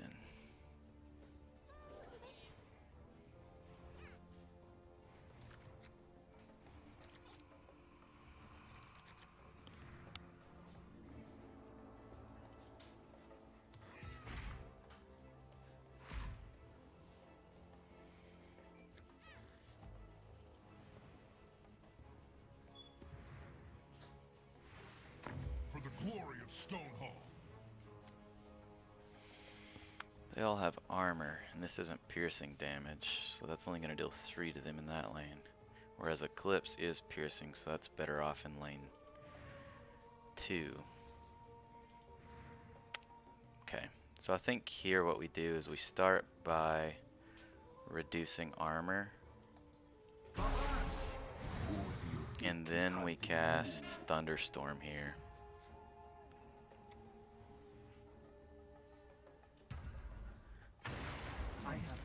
And now we trade heroes. Unless we scroll.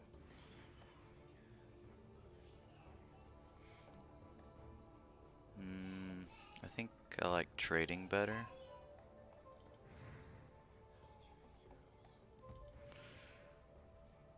Yeah.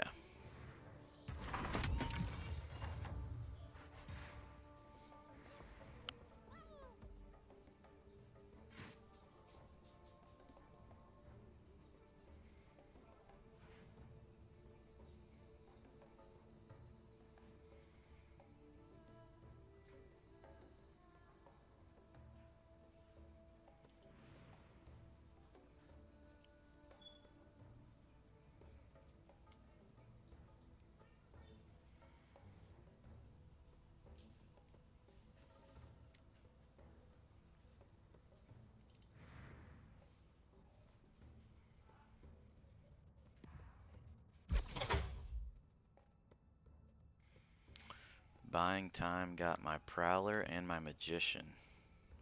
Yikes. That was pretty good. Do I swap here? Nah, probably not.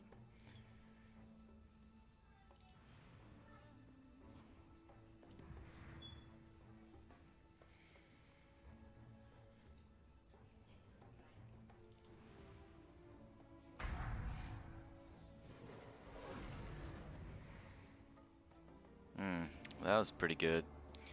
Because if I had initiative and could use Eclipse, I killed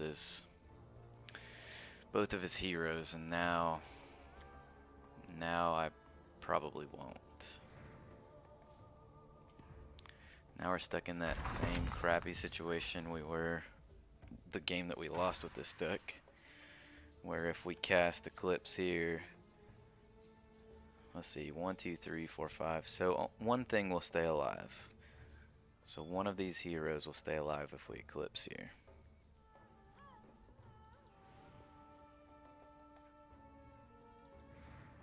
I guess we still have to.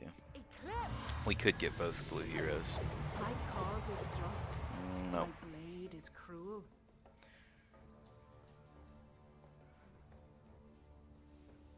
You underestimated me. Barracks into lane 1. Okay.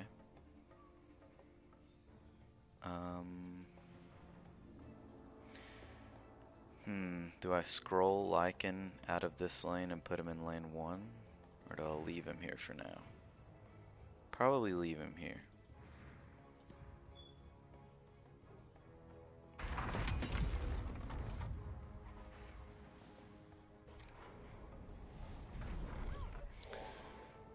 There's the bracers, so I'm gonna go ahead and pick up those. Short sword, the maul. Okay, we've already got one town portal scroll.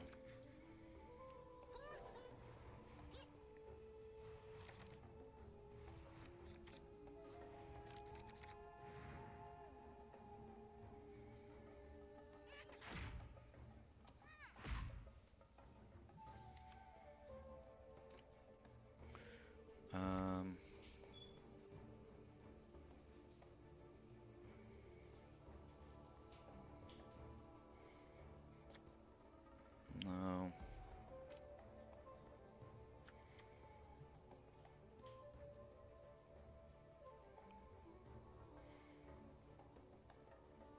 I guess we just go with the way it is currently. We could mantle. 5 seconds remaining. Just what I needed.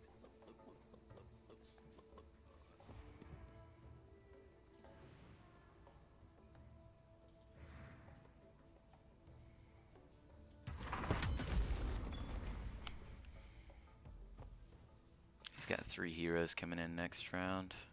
I think what I'm going to do here is bracers on Magnus and use it. Worth every coin. Well, that makes it worse. Maybe we just stall here. Play Rejuvenator.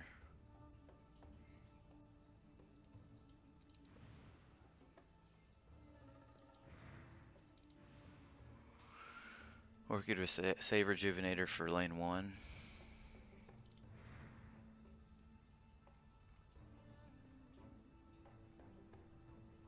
15 seconds remaining.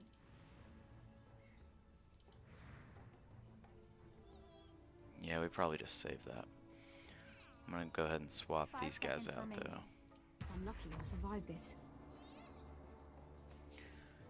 I think I am gonna put bracers on Magnus because he's the only guy that's gonna probably benefit from that. I don't know though. Depending on what placement looks like over here, we could put it on Lycan or the Skyrim. We're safe Ooh. now. Ooh.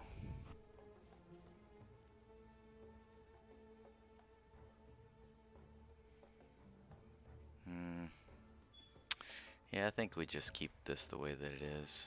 Just keep initiative, and we can put Rejuvenator in lane 1 potentially. Be stronger now. Okay.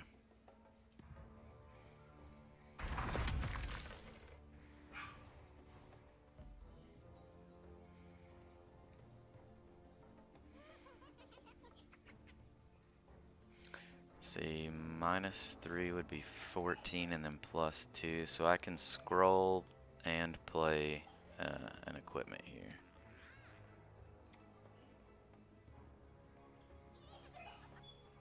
We've got green and blue both in lane 1.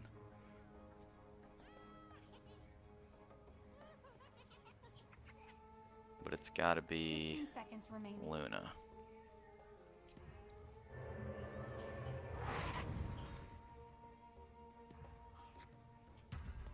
Prowlers protect.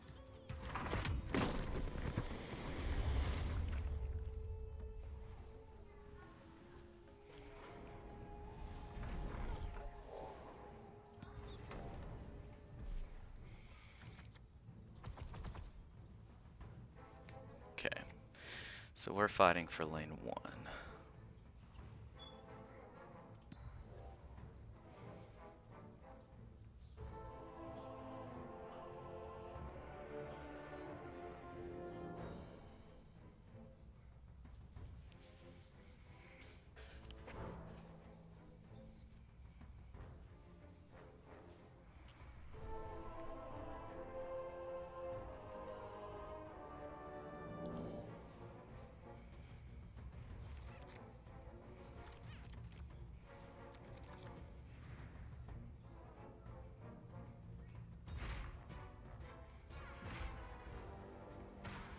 Please, your defenses mean nothing to me.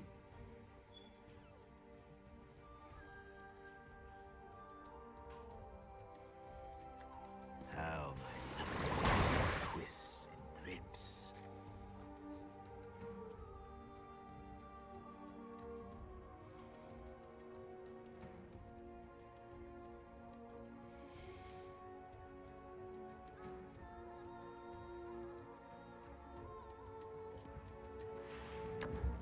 You are about to witness something incredible.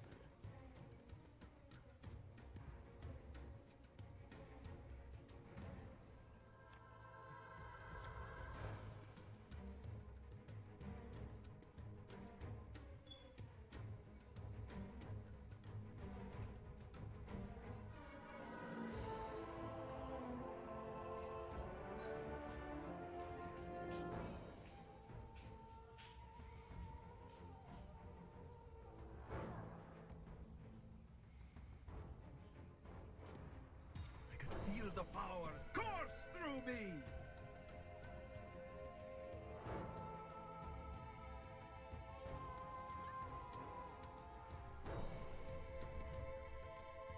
We're just getting started.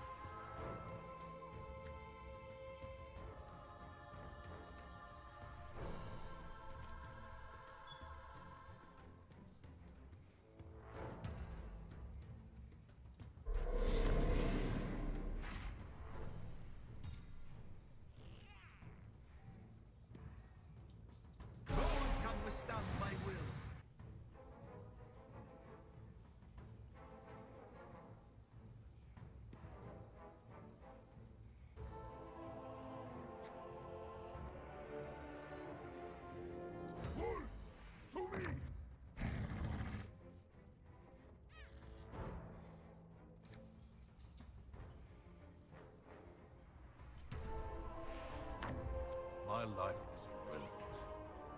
The cause is all that matters. I'll defend this place.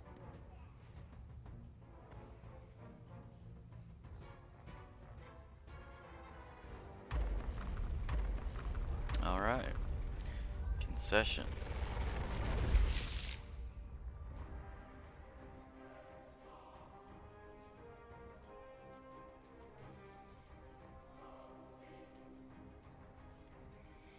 Opponent's deck.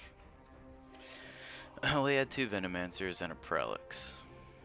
That's why he lost. He was playing blue with bad blue heroes. But he did have Thunderstorm and Remote Detonation. But none of the rest of that's reason to play with those heroes.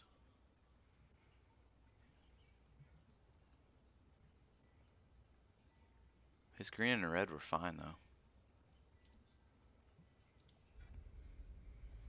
So we are 2-1 with this deck now. Yeah, I forgot to do this. Copy the deck code and post that in chat, and you guys can click on that link and it'll pull up my deck list. So if I'm like referring to a card, or if I scroll over a card too fast and you didn't get to see it, you can click on that link and it'll pull up my deck list, and you can look through the cards.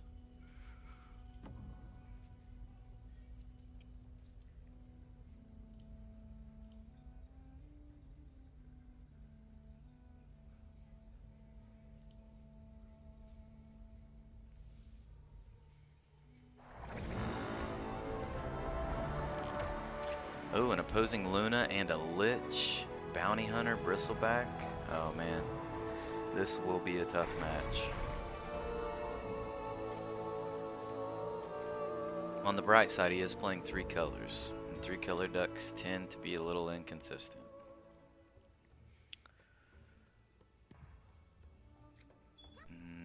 Let's see, I probably want to put this Martyr over here to get the buff from Lycan. Yeah. I'll give my life for the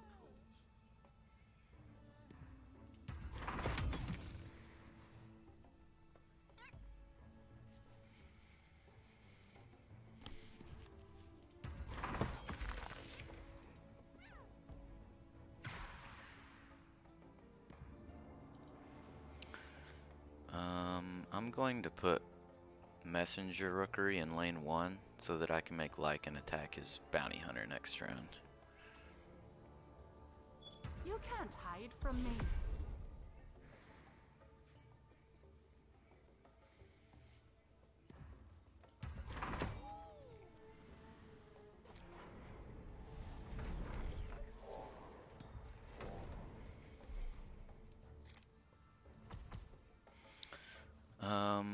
I don't want Favren to get put in front of Bristleback, and I have plans for Lycan here, so I'm going to put Favren in the 3rd lane with Luna. Keith's probably going in lane 1, yep. Keith in front of my Lycan is pretty good there.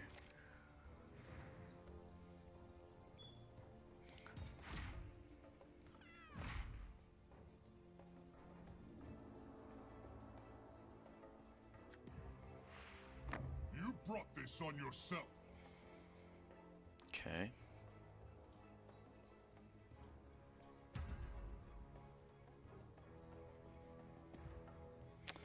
I don't want to arm the rebellion, and if I put duelist here it just dies, so that's it.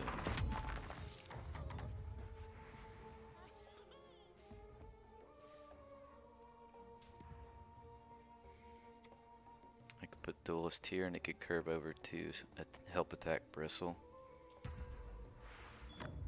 Who's ready to play? No, but it'll still keep growing in attack every turn, so that's fine.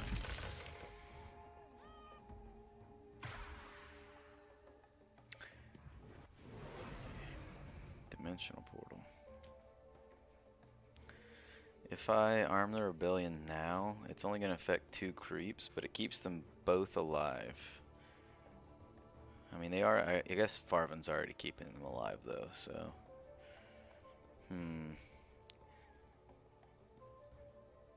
kills off another creep at the same time. I think we need to go ahead and just try to force our way into this lane. They're taking no damage now and killing off his 3 creeps there. Alright, 12 gold. We will take a short sword, a traveler's cloak. Let's see. We don't want our Lycan to die. We don't want Luna to die either. 15 seconds remaining. We'll take the cloak and we'll take the healing salve.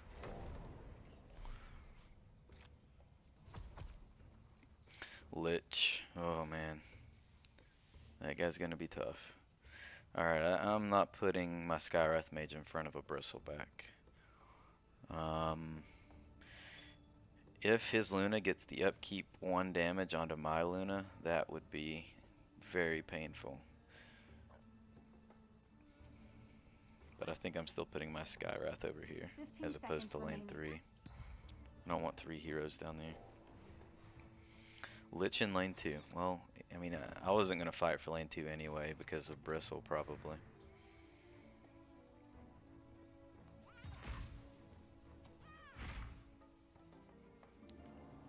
Okay, I have 5 mana. I could swap out Lycan with this creep to keep Lycan alive, and then I could also Mist of Avernus into lane 3.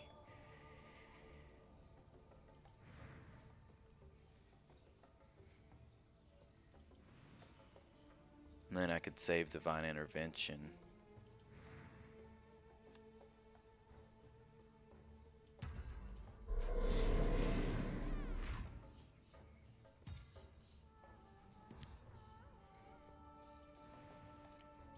We must be relentless.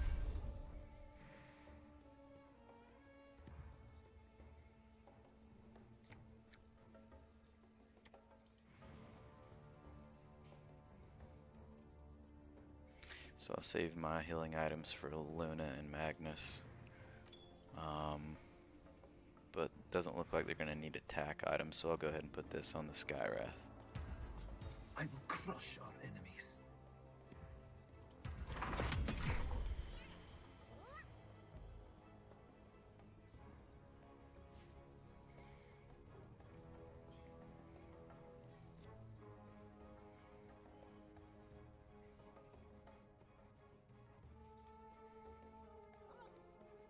I have no mercy to give. Trebuchets. So that's just a dead card. You don't want to play cards like this in your deck. It has no impact on the board at all. It's just every turn it deals 2 piercing damage to the tower.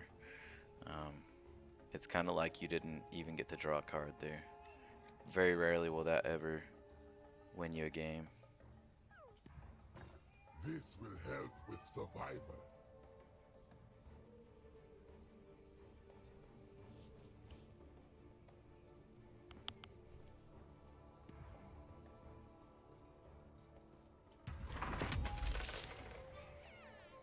Don't shoot my Luna.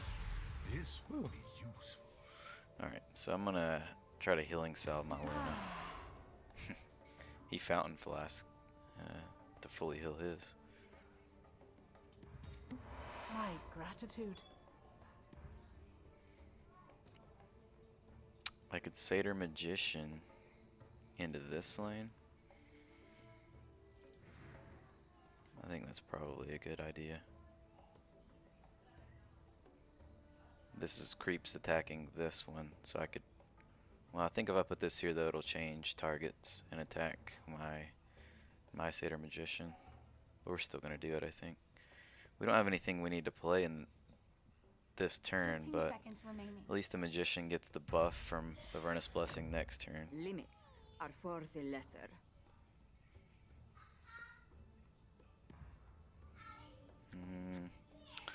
Yeah, I'm not going to cast anything, so I don't need to use the Magician.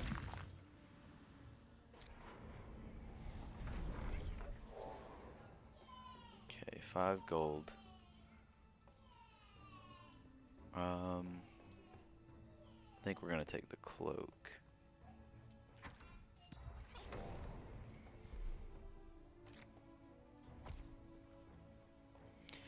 bounty hunters, probably going in lane 1. I mean, maybe lane 3, but I would think lane 1 because he can actually still win this lane. He's not getting a creep there, but Keith's tough to deal with, and it would kill either of the heroes he puts it in front of here. But he's gonna fight for lane 3, I guess. Wow, look at those arrows. Whoa.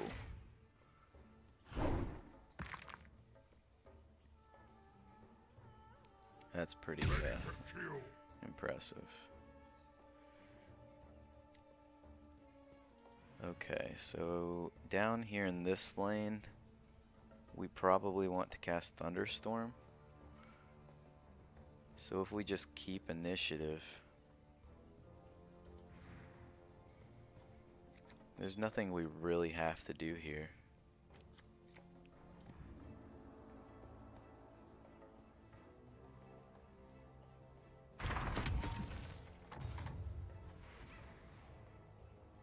Probably just let Magnus die here. I could Divine Intervention. Oh wait, the arrow changed, so I don't have to do anything.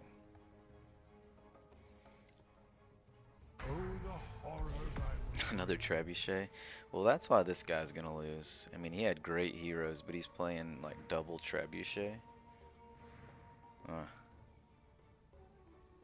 Yeah, I'm gonna keep initiative and Thunderstorm in lane 3.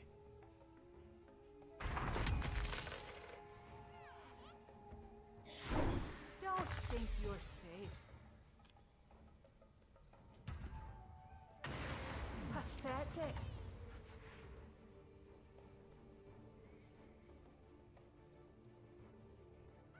Someone wants you dead. Tracking on my Luna. I'll put a cloak on Luna. They will fear me.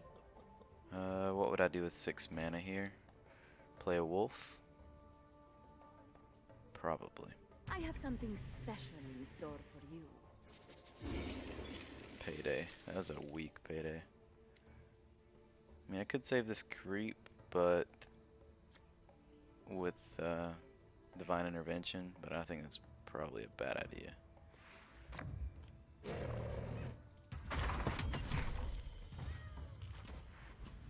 Okay. So I think that's it. He's got no hero deployments. Take this, bracers.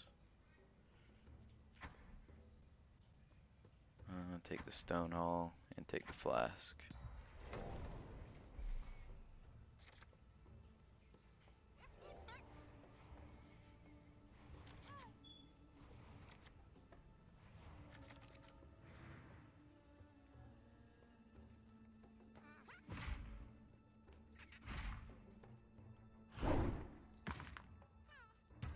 Trebuchet, dead card.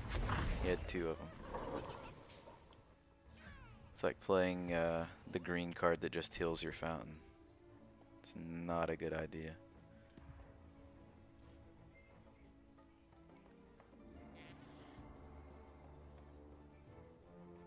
Or heals your tower. Die! I think it's too late for that. So he's using Lich there to kill his own hero to reset it back into the fountain so he could redeploy it, but I'm gonna take out 3rd lane here anyway.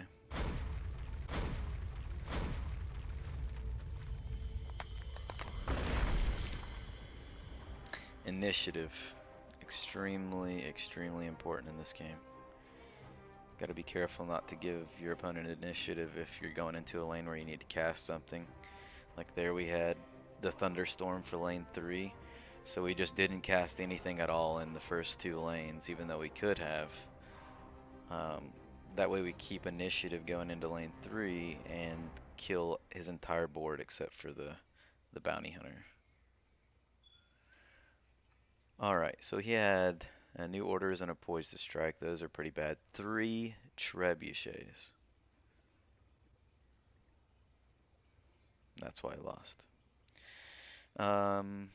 Those are all good at any cost. I've got one of those in this deck too. We haven't seen it yet, I don't think. Maybe once, but it was the game we lost. We couldn't even use it, I don't think. Playing the gold package. Okay, oh, well, so the rest of his entire deck is actually pretty good, except I wouldn't play Bolt, and I wouldn't play all these one drops. Surely he had picked up other cards. But I mean, that's not a terrible splash for him to play Luna, because he had Friendly Fire, Dimensional Portal ×2, and at any cost. So like that's all good, good blue cards. Worth splashing with a Luna.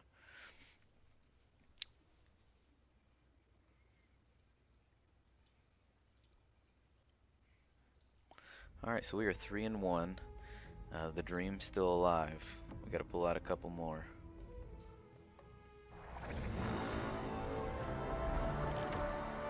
Axe, Sniper, Beastmaster, Phantom Assassin, Ursa. The run-ins here. The run-ins here, boys.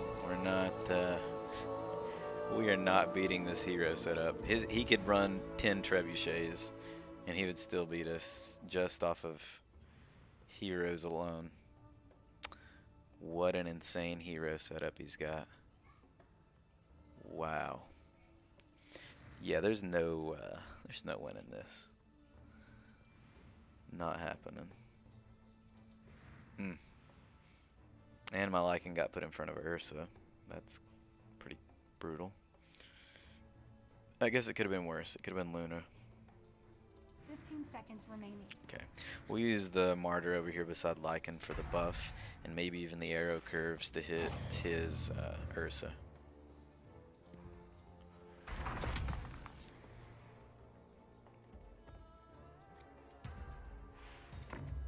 I'll die. Yeah, there we go. Spirit is weak. Where do we want Rookery? Lane 1? Lane 1 to mess around with the Magnus. Kill off the Hellbear Crippler, probably. We have the superior position.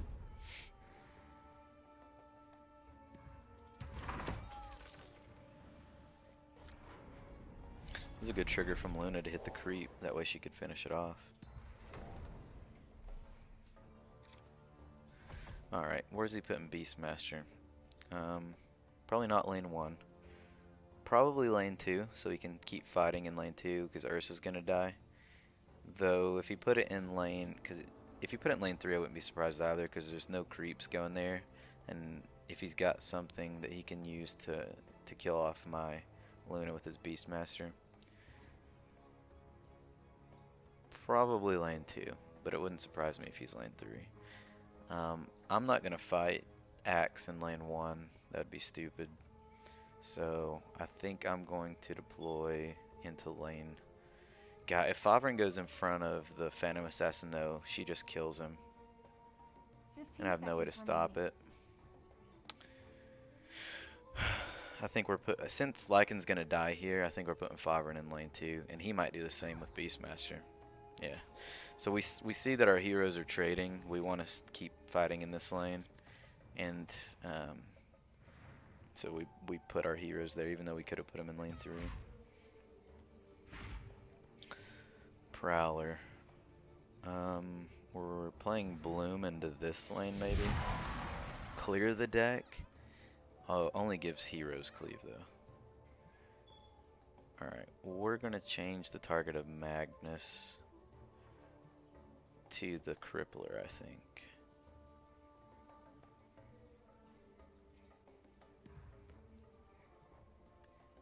And then we're going to play defensive Bloom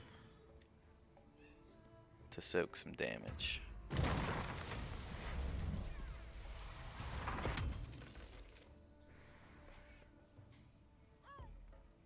You're an abomination, Lycan. We'll go Prowler here, and we'll put it here to save my Favren a point of damage. Tell us what you mean, Shaman.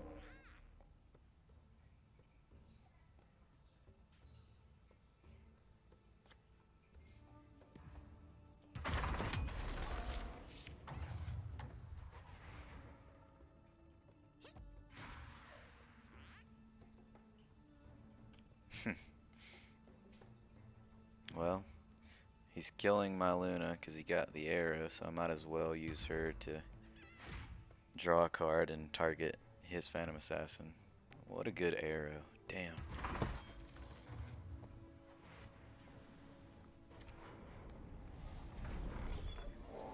Poaching knife's good. How much do we have? Man, if we had 11. I think we're gonna have to go Stonehall Cloak, Town Portal Scroll, but this is a nice way to gain some gold.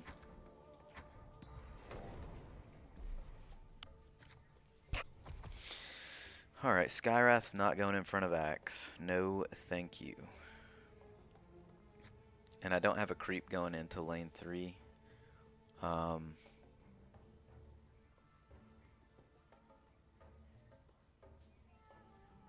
So I could just he could just get straight up killed by the Phantom Assassin. I think we're deploying here into lane 2.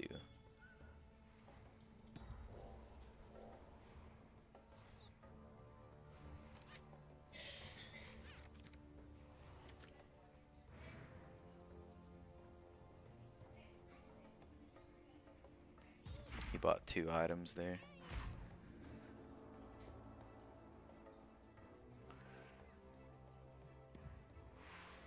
I will restore order.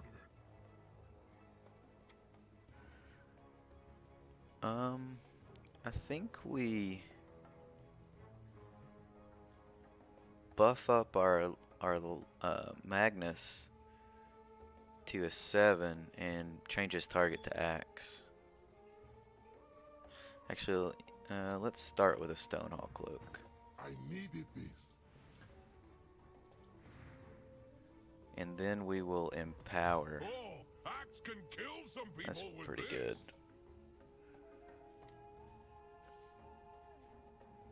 good. And then we're going to use this to target Axe.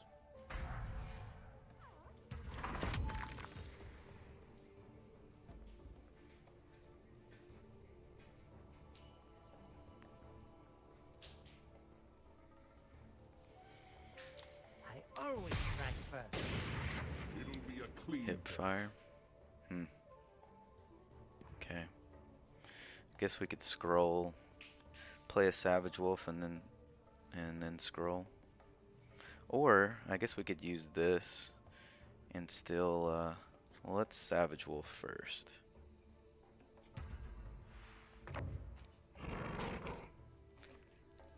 Then we will Concussive Shot here, and then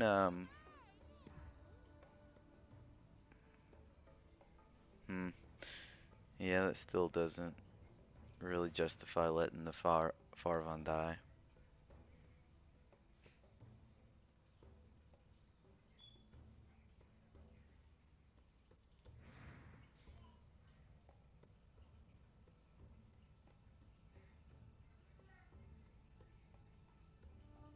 What's he taking the 6 damage from here?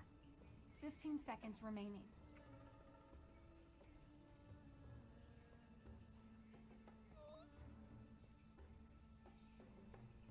5 seconds remaining. I'm just gonna let 3, Farvan die, I think. 2. -2 armor, 0 attack turns into 2 damage. Oh, I did not know that. 0 attacks, 2 damage.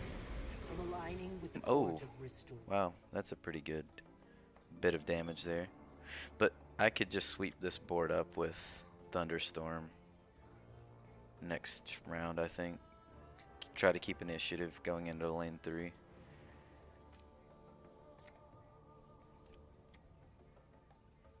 Thank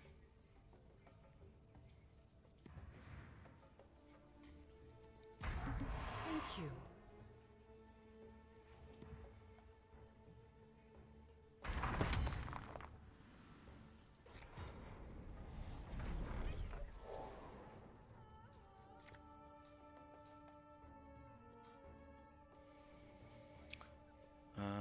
We're just gonna take the Traveler's Cloak. Oh, I guess we'll take a short sword too.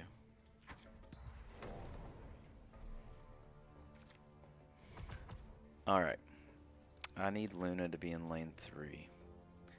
And I need Lycan to be in lane 2. Need Lycan to be like right here. Okay. Oh man, Axe got the arrow onto Magnus.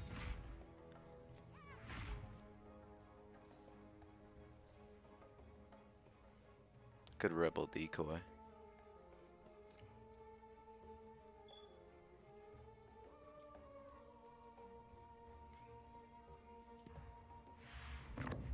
I'll get their attention. Okay.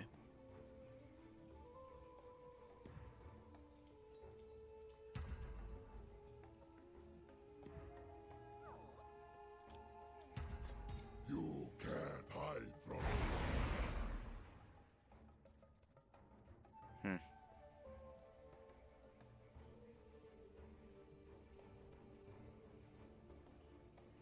Okay. Well, he definitely wants to keep his axe alive.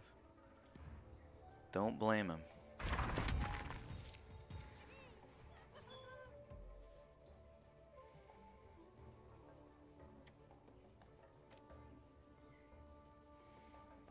I have initiative, I could just keep it here.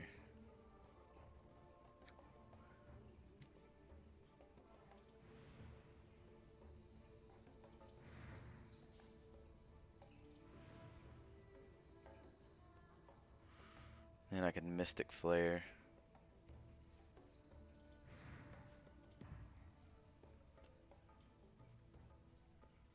Yeah, I made Axe angry.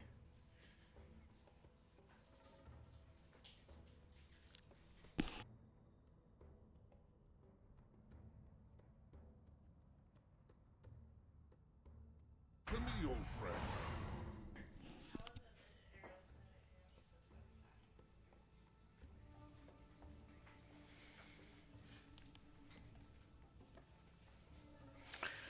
Um.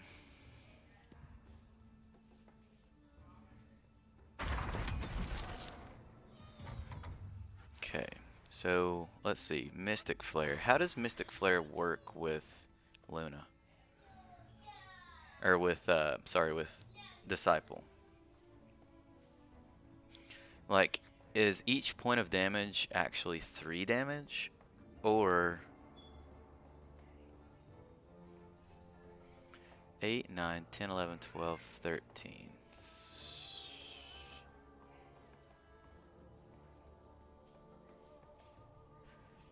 I wonder if Mystic Flare works this way.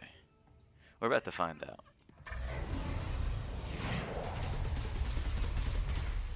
A pity you couldn't put up It more of doesn't. a fight. Just so you know, it doesn't. That's not how that works.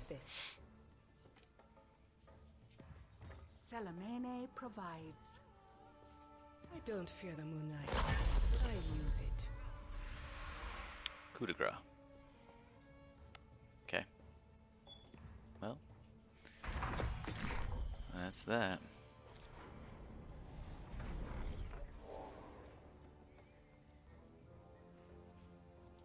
I've got a Farvin coming in. He's got a sniper.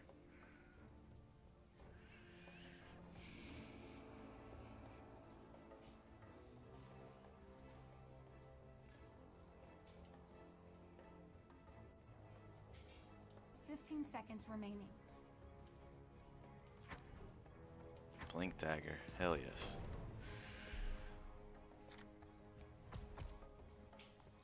Alright, so he's probably putting sniper in lane 1. And he's probably going to go up on lane 2. He's already got 2 creeps going there anyway.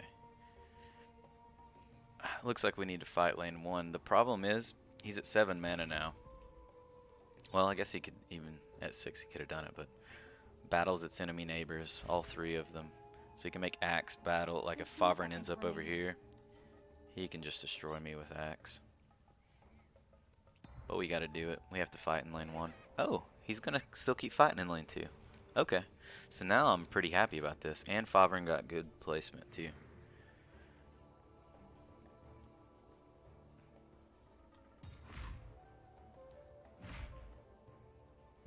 I think it, oh yeah, the Clausemir Hourglass. That card is really good. Let's see, that's what he put here. The Clazureme Hourglass. Plus 4 health, and whenever your opponent draws a card, it locks it for 1 turn. And that's no matter what lane it's in. I think all we do here is just change the target for Magnus so that he can kill Axe, unless he does something here.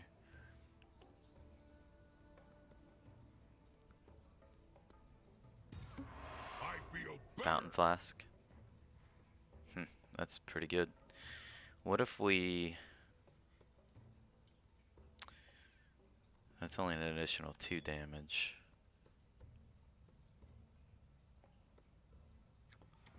Don't want a Savage Wolf in front of that for sure.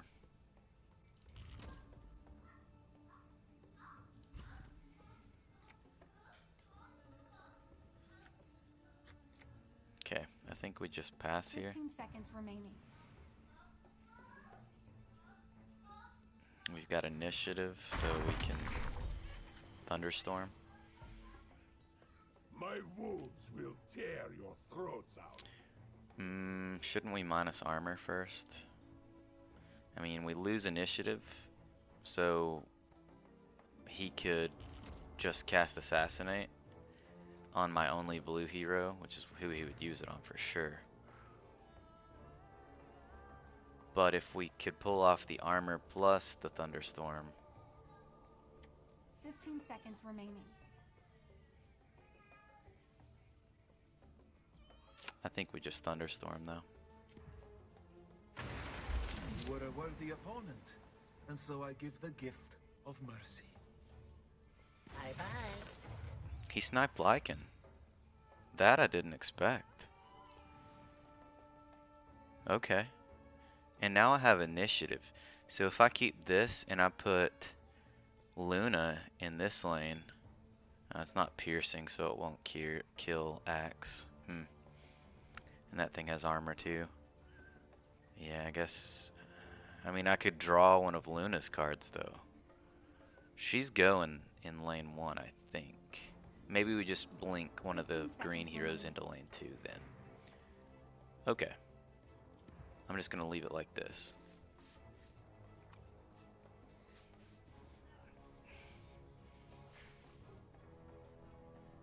No one is beyond my reach. Oh my god. Wait. How did he double assassinate there?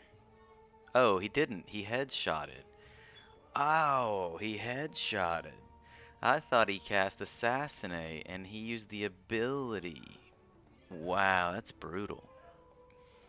That is brutal. Interesting trinket.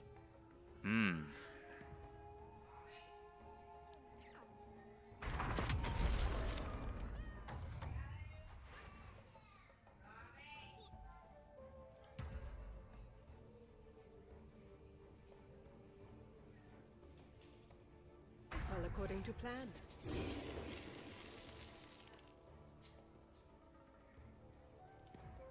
My missions will only grow harder. I must be ready.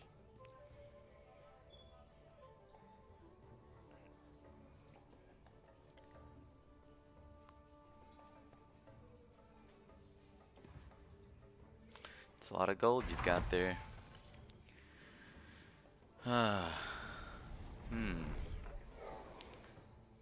Okay, we'll take the short sword and the scroll.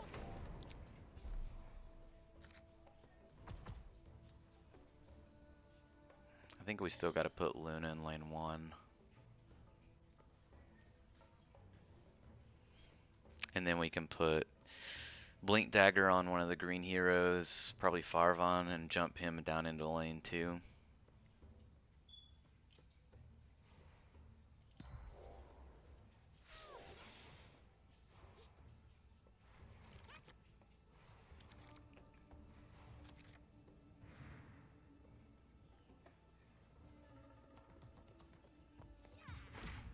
Eclipse. At any cost. Oh. Oh my god. I forgot about the stupid hourglass. Shit. Those would have been perfect. Either of them. Damn. I think I'm going to cast Rejuvenator here then. I will protect you. Thank you. Okay. Let's change the target again. Good. Damn. He is destroying with that axe.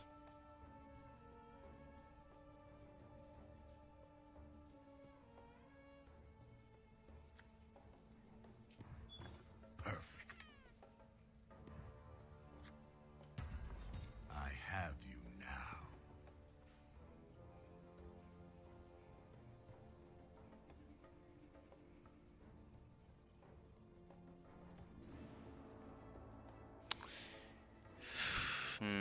If I give up on this lane.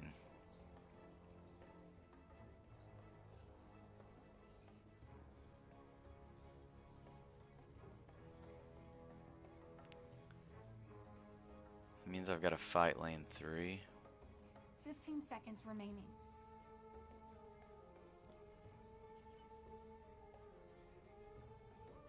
I still need to win lane 2 though.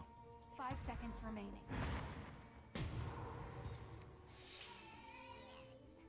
I think I'm just gonna go ahead and scroll Luna though.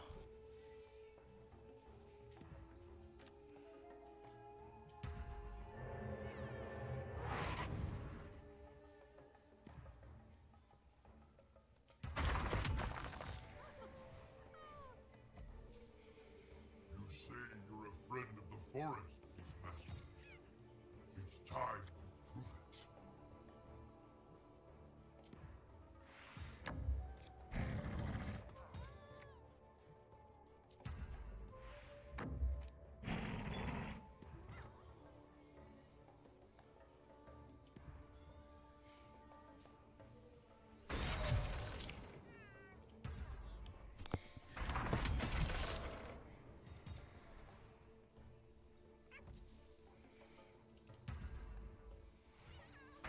Ancients advice. Aligning with the court of Restore.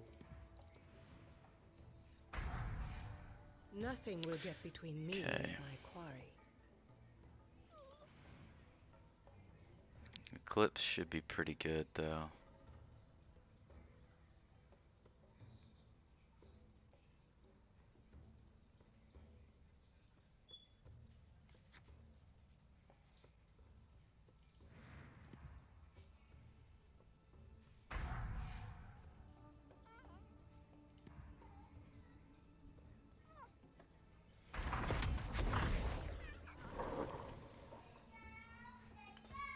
I'm stronger now. He gets 1 deployment.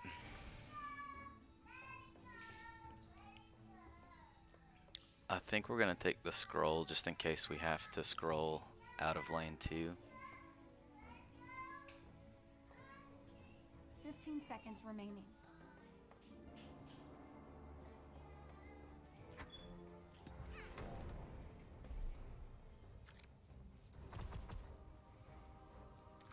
Alright. We have initiative 2. Damn, 2 creeps in lane 1? Oh my god. Alright, we're doing like this, I think. 15 seconds remaining. Let's put Luna in lane 2 and Skywrath in lane 1. 5 seconds remaining.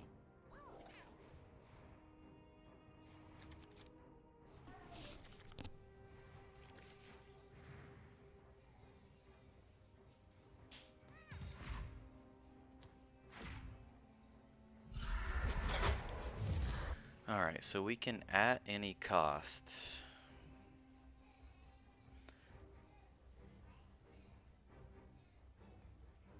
But then he still has axe. And he still has this guy. I think we just have to eclipse and hope for the best. It's the best we can do here. While we have initiative, before the sniper gets to do his thing. 15 seconds remaining.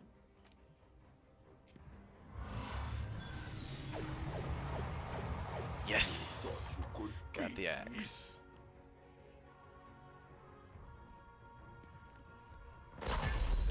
Coup de grace. Okay.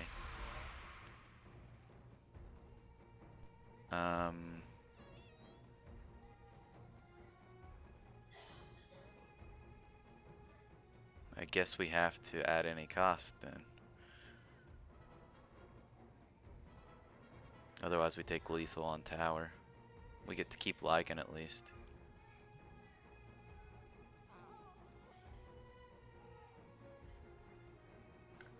Seconds remaining.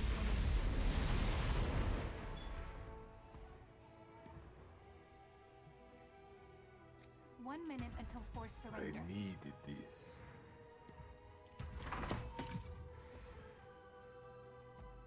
You can't hide from me.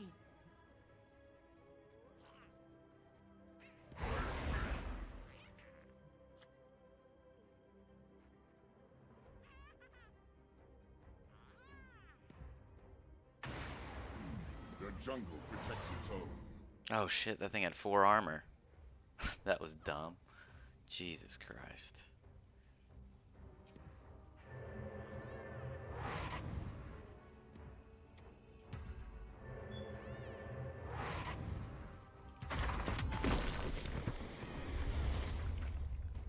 I thought I was killing the Ursa there. It had 4 armor. That was dumb.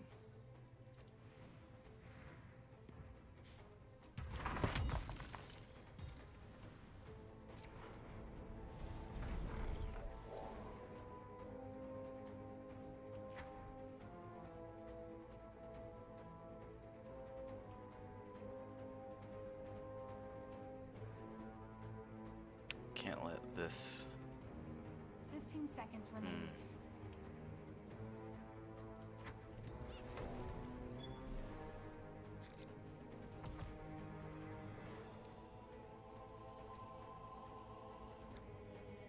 I've got the Eclipse with 6 charges. 10, 11, 12, 13. So we could clear this lane with Luna if we keep initiative.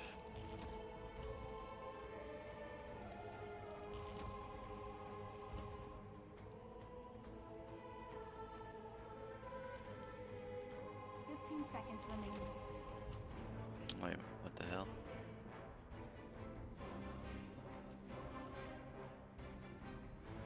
Five seconds remaining.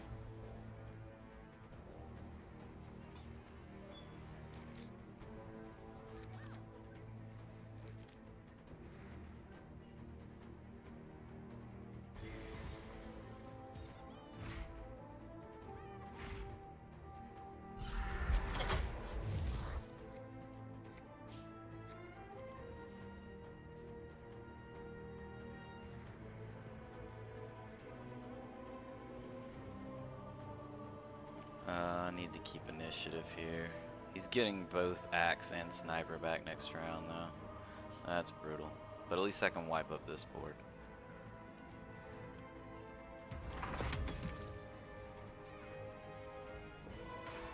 I won't be denied. Wait, I thought I had initiative. What the hell? That's still 18 damage worth, right? Well, shit. Okay, no, never mind. I think it's still. That's 3, 4, 5, 6. Something's living, isn't it? Son of a bitch. It's gonna be one of his heroes too. It's wise to fear the dark moon. I never should have raised my iron.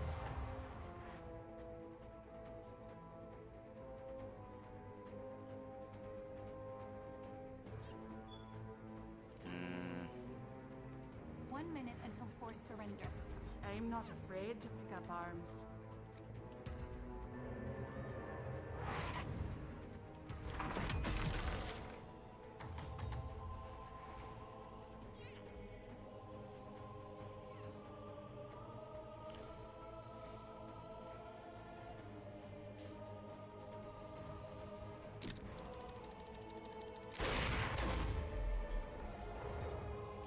that's unfortunate. I get better every day.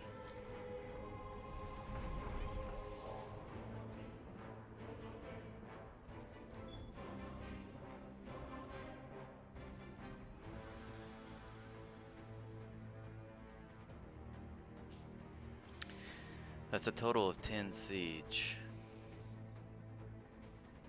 Axe has got his signature card though that's gonna rock lane 1.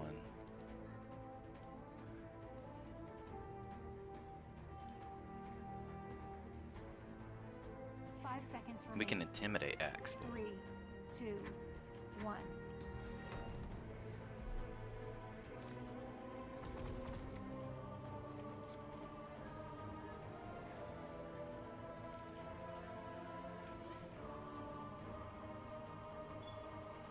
Creeps could block in the last lane, I guess. 15 seconds remaining. Yeah, so what we do here is we intimidate Axe out of this lane.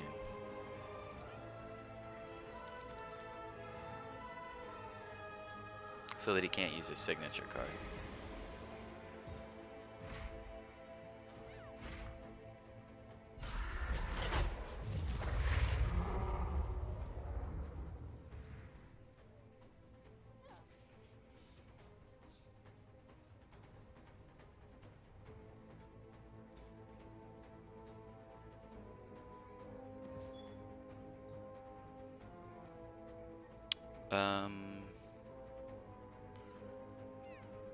Guess we replace Blink Dagger with Red Mist Ball and try to go for lethal. He can coup de grace though.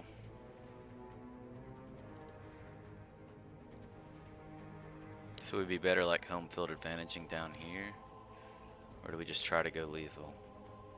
If he gets coup de grace, he just kills one of my heroes, but he can't do it with the snipe card. I'm here. We're gonna try it. No coup de grace. No coup de grace. You won't feel a thing. Come on, no coup de grace. Yes! I beat Axe, boys! We beat Axe! We beat that killer deck. Holy shit. And I was playing blue. I was playing blue. And I beat a deck that had insane heroes, including Axe. Holy shit, let's look at this deck. Poised to Strike, I don't like that card. Grazing Shot I would play as a 1-of sometimes. Cripplers are good. Nevermore's 3 of them. 3 of them, wow. Payday and 3 Iron Fog Gold Mines. Whew. The Oath, this card here is amazing too. You gotta play it at just the right time, because when you put it in a lane, you can't play spells or creeps into that lane if Oath is in that lane. But it gives all of your allies +4 attack.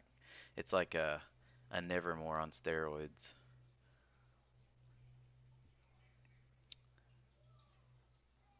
Okay. Tyler Estate Sensor, that's a really good card. My god. This guy's deck was insane. The only card in it I don't like is Poised to Strike. The rest of it is absolutely... I mean, I'm not a huge fan of Murder Plot either, but it's a fine card sometimes. Wow.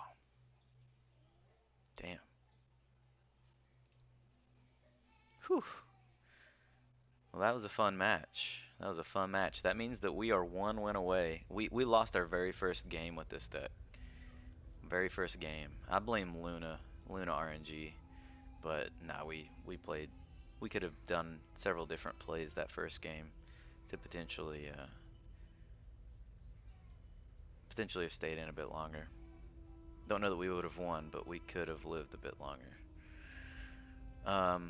Wow, okay, so we could still get our perfect run here, because oddly enough in Artifact, a perfect run doesn't actually mean perfect. It just means you got 5 wins. So you can still have a loss, and you're still perfect.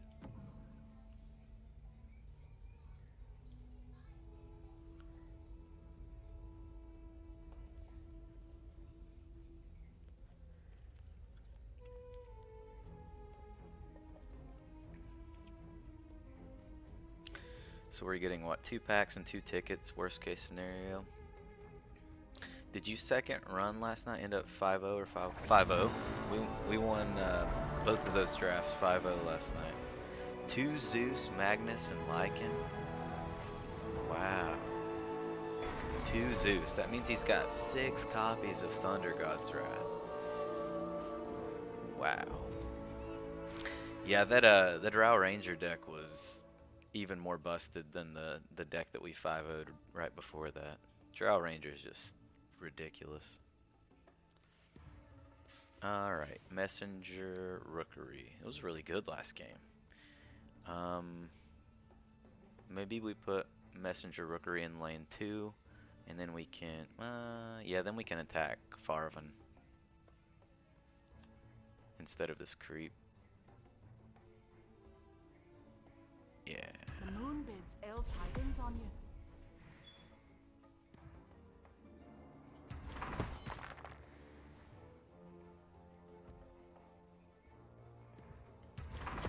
Oh shit. Clicked on through. Clicked on through instead of attacking his Farvan.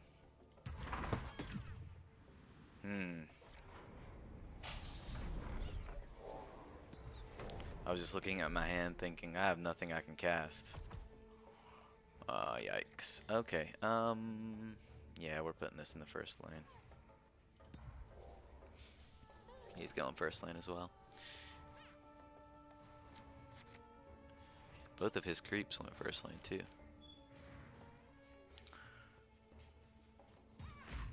At any cost. Such a great card. That saved me last game too. Alright.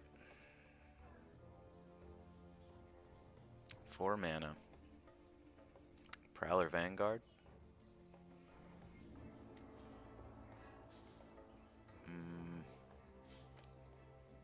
Arm the Rebellion. Probably Prowler Vanguard. Oh, well. Maybe not now.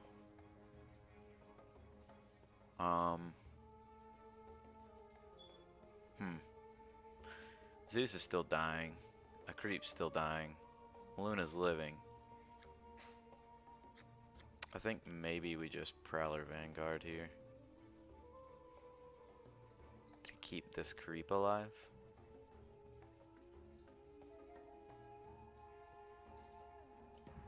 Tell us what you need, Shaman.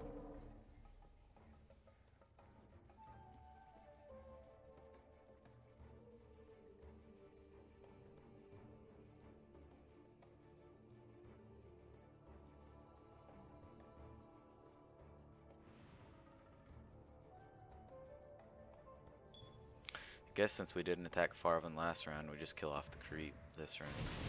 Ventriloquy. Shall not be denied.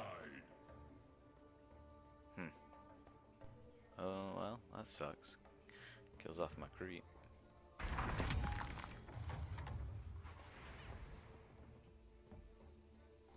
Wait a minute.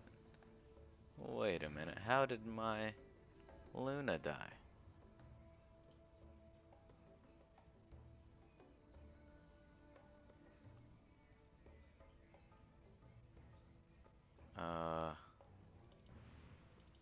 Man, I really wish this game had a way to look at the previous plays. 15 Or like seconds lethal, remaining. like how it was dealt lethal. Oh man. Bring me my enemies. Great. Absolutely great.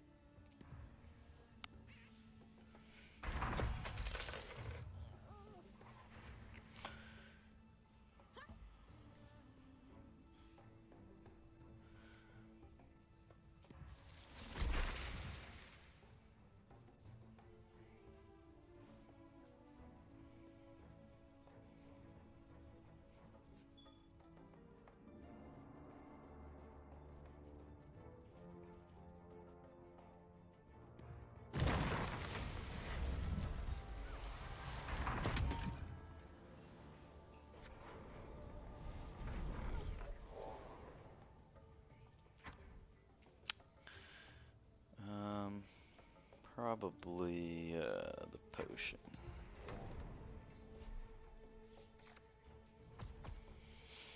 Okay. We got 5 mana. We can play the satyr.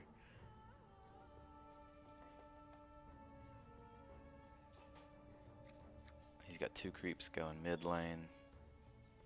I don't want to throw this in front of the 7/10 Farvun, so I'm gonna go into lane 1 with this.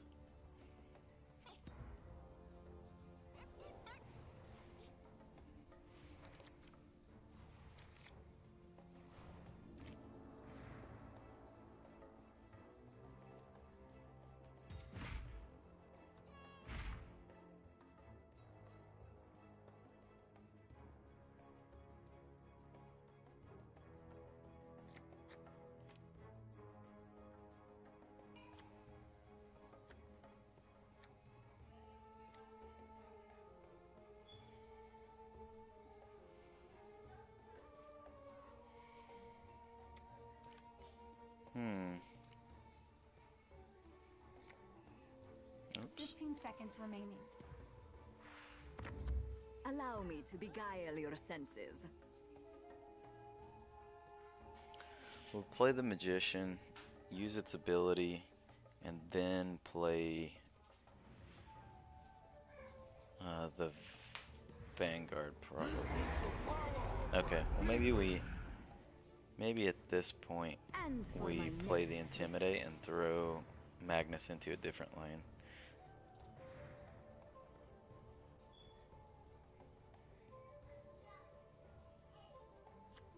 Or we could cunning plan and swap these 2 out. That's probably best. Magnus does cleave though for 3, but still.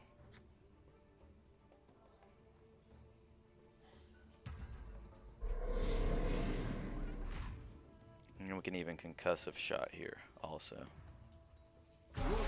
So the creep dies. Inevitability.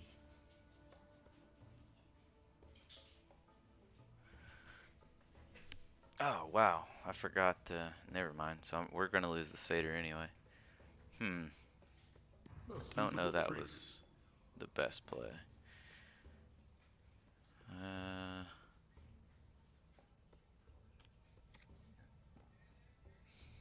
Okay.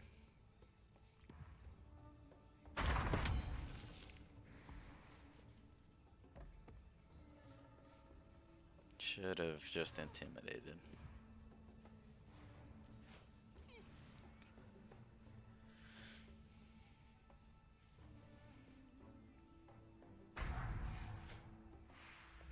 Hello, my friends. The Prowlers lend their aid. Poor messenger rookery's not doing anything. The time for resting is over. I will not lose this battle.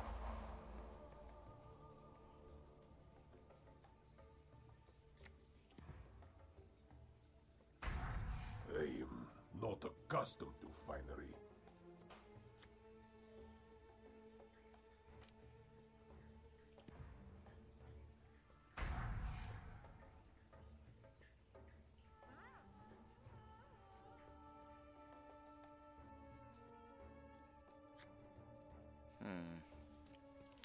I don't really want to intimidate Lycan out of this lane.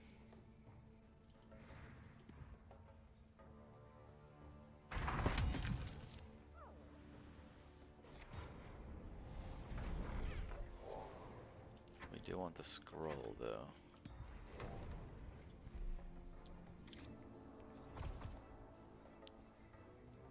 We want Lycan in lane 1. And maybe Luna in lane 3.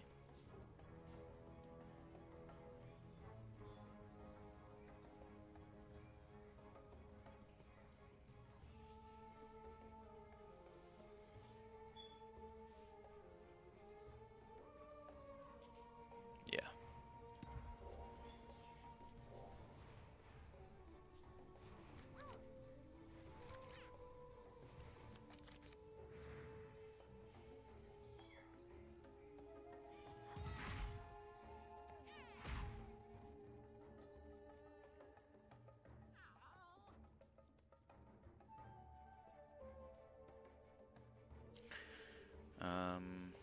I guess we Mystic Flare here.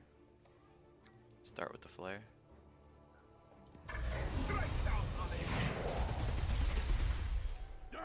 Wait, what? What the hell? Where am I missing points of damage from?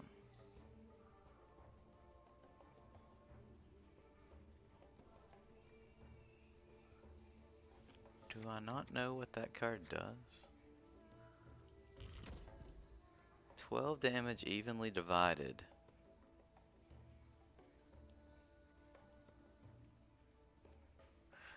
So that means if it's just 2 guys, it just does 6 to each one. Oh. I think I've been interpreting that 5 card seconds wrong remaining. this entire time. 3, 2.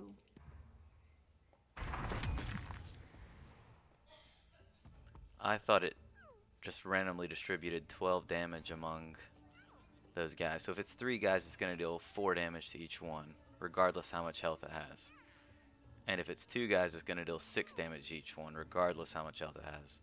And if it's all alone, it will deal 12 damage to it. Okay. I did not know that. I've been playing that card wrong the entire time.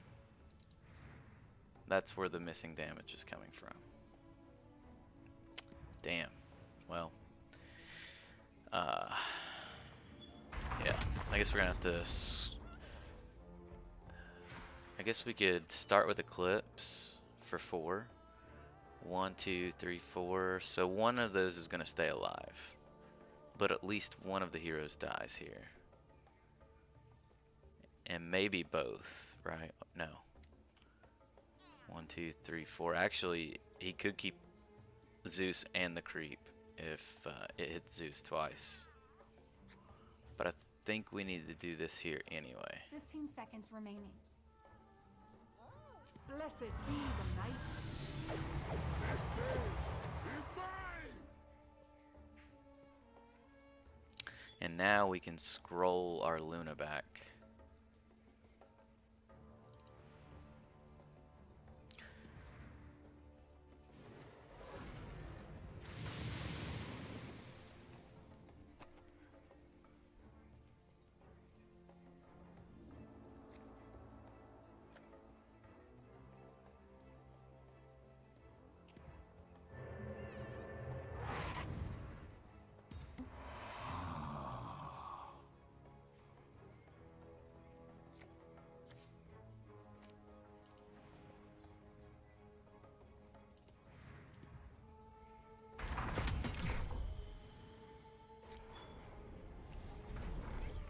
So I'm pretty sure I've got lane 3 and he's got lane 2. Ooh, good, a blink dagger. That is right, yeah. We just have to fight for lane 1. And I think the Eclipse is gonna do it here because I have initiative. Well, shit, he's gotta... Those damn creeps keep screwing up my Eclipses too. I mean, I guess that could add any cost, right? Add any cost kills his entire team and I keep my 2 guys.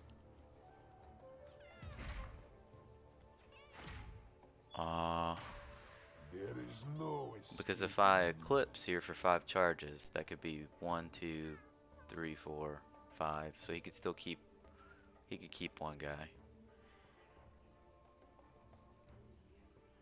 But if I, at any cost, I keep my guys, and he loses all of his.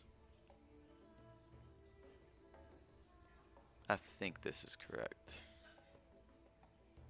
My cause is just. My blade is cruel.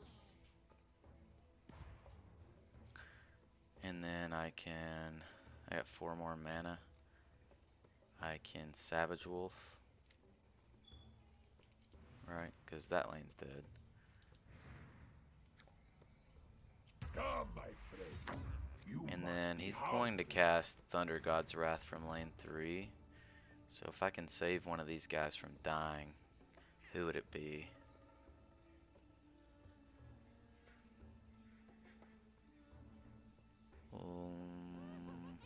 Probably Luna.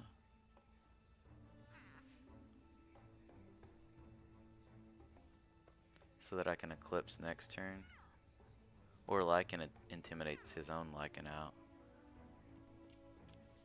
15 seconds remaining. That guy's big. We probably need Intimidate more than we need, Perfect.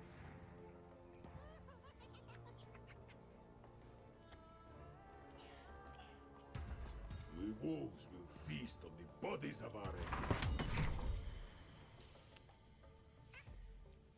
I grow stronger every day. Okay, so my tower dies. Pretty sure his tower's gonna die there, but we'll see.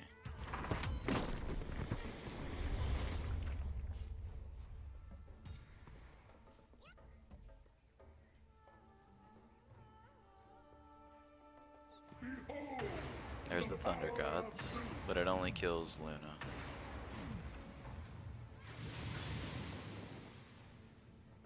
Okay.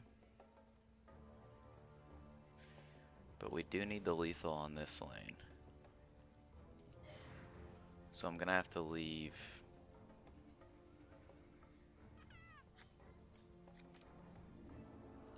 Do I need initiative in lane 1? Probably. Probably. Let's see if he has anything else. I doubt it. I accept this offering. Sure. Your tower's still dead though.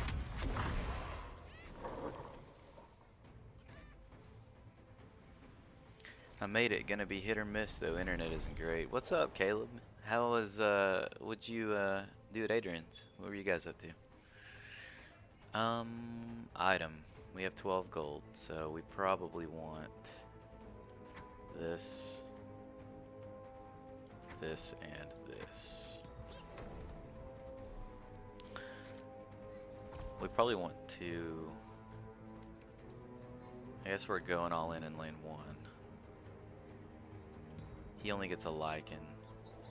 14 health Lycan. That'll give me. That would kill him though, right? The Eclipse would. Or Intimidate. So if I Intimidate out of this lane, I still have 3 mana. Does that do anything? No. But if I Eclipse, I think Intimidate's better, right?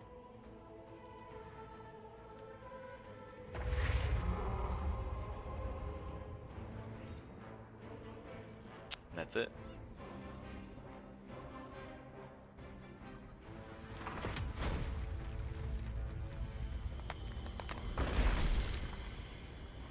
Dragging a deer out of the woods. Oh, what did he get? View my opponent's deck. He had a messenger rookery. Path of the Dreamer. I don't care for those path cards very much. We had a blue path in the art pool and didn't play it. He had a cheating death. Ooh, that would have been pretty tough. Bolt of Damocles. People play this card all the time. I don't think I would even if I drafted it. Like playing this blue deck I'm playing right now, I don't think I would play Bolt of Damocles. I mean, maybe. That's half of the tower's health. Maybe you just get it a little bit low and then finish them off with a bolt. His deck was pretty good. Pretty good. Stars Align I don't like in draft.